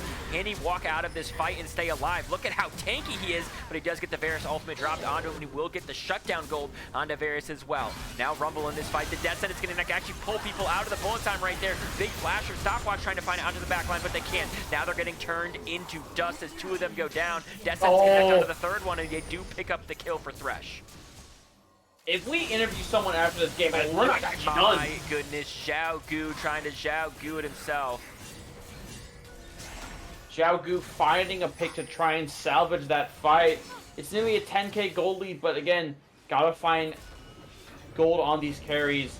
Right now, again, where is all the gold allocated? Right now for high alert, all your gold is kind of right now on the Vi, Ahri, and Varus. So you have to try and slow down the gold income of this misfortune, of this, honestly, right now, this Gragas, because he is going to become so tanky and so hard to kill, while also doing a ridiculous amount of damage in these fights. Yeah, I'm looking at the gold spread, and it is just apparent how many towers they've taken. You take a look at the top of the scoreboard right there. 5-0 is that biggest difference, and so much of that goes to the effect because Rumble's able to take those early Void Grubs so quickly, got the Flame Spitter out, and can just roast through them. That's exactly what he did. He's always had good positioning. They've had that Prio with the Gragas up in the top lane after the kill. So everything kind of falling the way of Digi Destined. Are they Digi Destined to win is the question. They might be, but first off right now, they might be looking on Gordo. Yeah, Gordo taking a lot of damage. Pickle hater. Oh, a good ultimate, though. He's actually going to E over the wall right into Loki. She was waiting for him, and they should be able to clean him up. The question is who is going to pick up the gold. Doesn't matter, but it's going to go on to Loki. Yeah, it's still fine that you picked up that gold, but not on the people you want it to, as Varus takes a big chunk, forced you to change the corruption, but they're looking for this fight. Good death sentence going right on in. Gonna drop the box as well. Can they keep these guys under wraps? It's gonna be a 5v4. This bullet time position is gonna matter so much. Can you pull them into this corridor? You can. Look at the damage spread onto these guys. Just absolutely roasting through them. Not gonna find a kill, but should be a full disengage from them. Death sentence is on the right one. But here comes the ultimate in response. Can these guys get up here? Slice. Can they find the dice? There's Misfortune gone out of here. Flash away from 3-day Jace. Yeah, and high alert, again, doing exactly what I kind of said they need to do. Finding these picks, finding these shutdowns, again, blowing everything, sacrificing cooldowns to try and slow down this snowball from the side of Digi Destined. And Misfortune, again, had a great ulti to disengage, but kind of stayed around too long. As soon as that ulti finished, just get out of there. Your life, you got what you wanted. You got, you kind of had a mediocre fight. It's fine. You're still ahead a lot. Take the fight and leave. But instead, gives her life and gives High Alert new life in this game. Yeah, this is really tense for the side of High Alert. You have these opportunities to get back in the game. You're able to seize a little bit of that one. The thing is, you're still so far behind. You can't take that and be like, yes, we're back in this game, because you still have to play so clean. One pick could be it all as Vi gets over the wall right there. There's still a lot of work to be done, but at least you're kind of finding and clawing your way back into this game. Again, you may be down for the rest of the game, but the biggest important thing is you're finding out if another hook lands. Yeah, and they're doing a lot of damage onto Loki right now, but here comes the rest of the team. These guys are actually a little bit out of place. Can we get another massive ultimate from Misfortune? It's still down for a few seconds. Double TP's going in. King Gordo now has to create some space, because they are in trouble if they stay. Another pick for the side of High Alert, and this might be a Baron start. It might be a little bit of desperate call, but they might have to just rip it and do it. If you don't have another chance, when will it be? You still have the cease and desist. You still have the grasping roots. This is your time to do it. But Gragas is split pushing in that middle. Could be looking for it. Destined is going to connect onto a big player as well. If they can keep these guys in this pit, they don't even need to fight. They just need Rumble. They just need Misfortune all to follow it up. There's the bullet time. So much damage comes out. Look at them just absolutely melt the team. Misfortune finds 1, 2. Can she find a third? She does, but just like before, it's impossible to get the Penta as Rumble picks up a double, and they could just look to end the game with Gragas in the mid lane. Yeah, Gragas, meanwhile, this entire fight is just kind of going, I don't hate the call from Hyler. You kind of just have to Hail Mary some kind of play. You have to go for the Baron there. As King Gordo will just look to end the game. Doesn't have Baron buff, so might be able to secure it as Duck. Really weird end of this game because these guys are up in 8 seconds. Can he finish off taking the tower? He can. I don't know if he's going to be able to finish off taking the Nexus, though. This game could go a little bit longer. These guys are spawning in a few seconds. Can you hang on to the game? Can you keep your dreams alive? Going undefeated, going flashing all the way in. There's the ultimate from Goro. You got to knock him back to the team, and here we go. He should be able to get picked off and deleted right here. But Baron still picked up for the side of Digi Destined. Baron's gone open Nexus right now. And if you're high alert, this is it. This is kind of your last Crucible. Give your best Halo reach speech. Give your best war speech, because you will need it here to protect your undefeated season. Listen, and right now, who you're go ahead. In the LBLCS, there are the stories that happen, and there are the stories we tell ourselves. And right now, you have to tell yourself that the story hasn't happened yet, but it's right there for the taking. Don't get caught out. Turtle up. Make sure you're ready to find the picks when they're coming into the base. They are anxious. They are needy. They want to win this. You guys can hang on to this high alert. You just have to be smart about your next 2 decisions. Can you make sure that you're making them antsy? They really want to win. Are they going to be clinical? Because that's the other thing that happens with this story, too. If you're the side of Digi Destined, you have to be clinical here. Don't get antsy. Don't get crazy. Don't rush in. Just look to play calm. Look to get the next objective. If you get one pick, then you could try to end the game, but don't force it. Yep, it should just be nice and clean if you're Digi Destined. But again, the biggest thing right now is where's the vision for high alert? How can they find this pick? How can they find a way to delay the Baron push?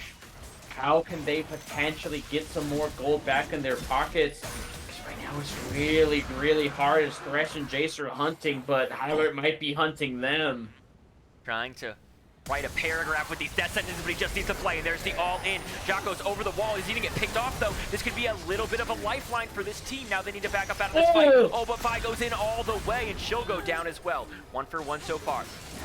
There's a lot of damage on him. That's a double kill right there as they find a kill. Loki's going down. This could be the game, folks, because Digi Destined are dropping the bullet time, and it's time to walk into the base and claim your prize. Digi Destined ducked with another Quadra. Ducked absolutely popping off this game, but if there is anyone who should be given at least game MVP, if not series MVP, it is 3 days Jace having a complete monster performance in Game 3 for Digi Destined to stay undefeated. If I'm an economy player, which I am, and I'm in Group A, which I'm not, I'm looking at 2 or 3 really big things this series, and that's a couple of players and a couple of ideas that I've kind of formed around these teams. And I think I'm going to talk about them. We are not going to have time for an interview. I'm so sorry, Digi Destined. You will get that spotlight moment later on in your live. It's just so late, and we've been streaming for a long time with that super long pause in Game 2. But I'm taking away 3 really big things. Zhao Gu is absolutely cracked. He's nuts on the side of high alert Hijinx.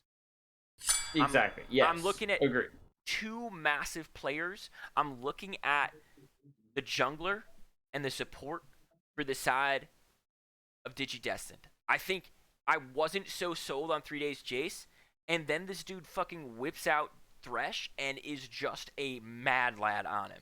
This dude went crazy on the Thresh. The death sentences, the flays, the aggression, the ability to reposition people with that lantern, and just knowing the confidence that they had was massive. And Kirito, every single game, was ready to fight too. Really intense energy coming from these guys. I'm scared about the communication that the side of Digi Destined have, and I'm scared about the team fighting ability that the side of High Alert have. They just need to get on the ball. We saw it in Game 1. They had way more kills, but they didn't have the macro. Game 2, they had way more kills and the macro. They were able to close it out.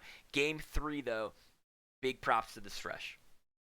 Oh yeah, I mean, biggest strength of Digi Justin, I can say, is their ability to play on silence and play silence clean. Yeah. Right. Even in Game 2, when they were falling woefully behind to the scaling comp, they were still able to find clean side lane plays and somehow get advantages through the side lanes, much like my dear friend Buggleberry Finn does, as Popova has asked us to compliment each other. My dear friend Buggleberry Finn does on his team of Drux Deputies, who are one of my favorites to win economy and have some of my favorite people in the LBLCS on that team. That's super, super sweet, Zodiac. And I have never cast with you before, and now I will never not want to whenever I cast, because it's been an absolute pleasure to cast with this evening. Here's what we're going to do as a community. If you're still in here, if you're still hanging out with us, I know normally towards the end of Game 3 a lot of people dip, but if you're still here, you're a great member of the community, and so were those people that left earlier. We're going to do something really cool and fun tonight before we sign off. And the really cool fun thing we do, firstly, is give everybody their schmeckles that deserve it, that voted on Destined there in Game 3. And the second thing that we're going to do as a community is we are going onto Twitch. We're going to find a low-level streamer right now that is streaming League of Legends, and we're going to make their fucking night. So everybody, give me 1 second while I find that, and Zodiac rambles. Of course. And of course, if you aren't already, if you are a new person who is just now tuning in to the LBLCS stream for their first time, the Discord is linked in the Twitch stream. You are able to join. It is a completely free tournament. What do you win? You win the bragging rights to brag over everyone in the LBLCS that you, in fact, won the season whatever championship that you are in. It is a completely free league to join. You can join with your friends. You can join with strangers. You can join with people you met off the street. You can join with people that you've been playing with your entire life. So if you are new and you are interested in playing in this amazing league, it is free. Discord link is in the bio. You will follow the rules in the server, and you will be able to find a spot in the LBLCS. Of course, it has been a amazing stream here on the LBLCS. Exciting season. We are kind of getting through the middle portions of the season, so be on the lookout for more streams. We of course have 3 more leagues other than the economy league. We do have our commercial league, we do have our financial league, we do have our executive league. We have a metric fuck ton of teams and players in that league, new and old. I found we do it. have I've got appreciate Okay, good. You spared Zelius from me calling him a boomer. Great. Well, you still.